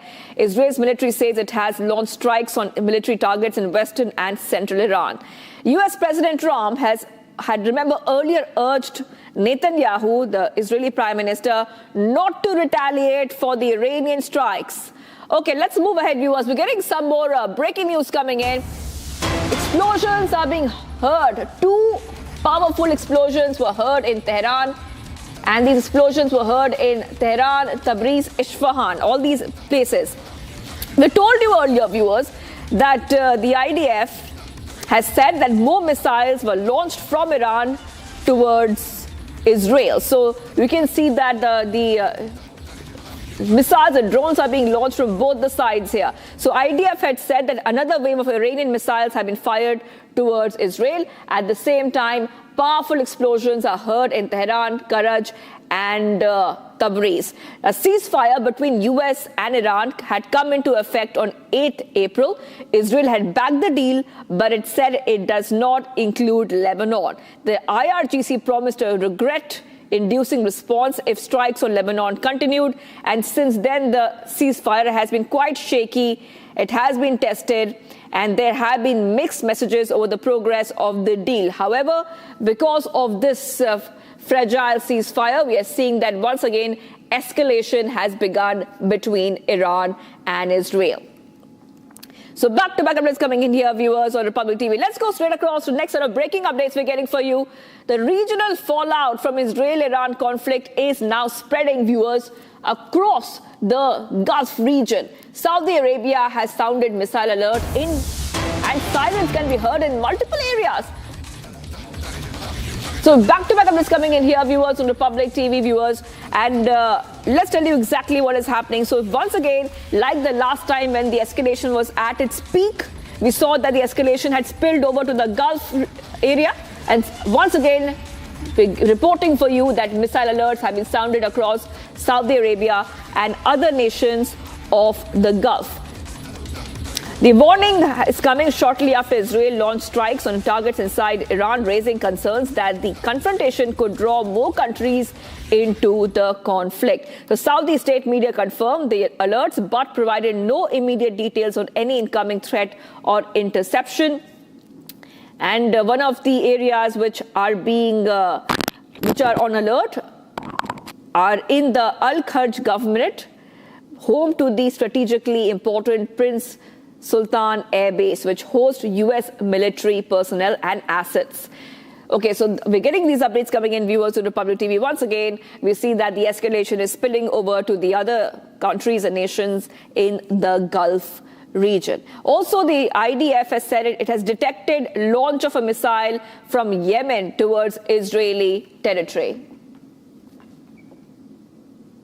And viewers, a powerful magnitude 7.8 earthquake struck off the coast of the southern Philippines earlier this morning, triggering widespread tsunami warnings and causing significant structural damage. A tsunami up to 3 feet hit some Philippine coasts as President Marcos urged people to go onto higher ground to stay safe. Take a look at this report as we tell you more about this global development.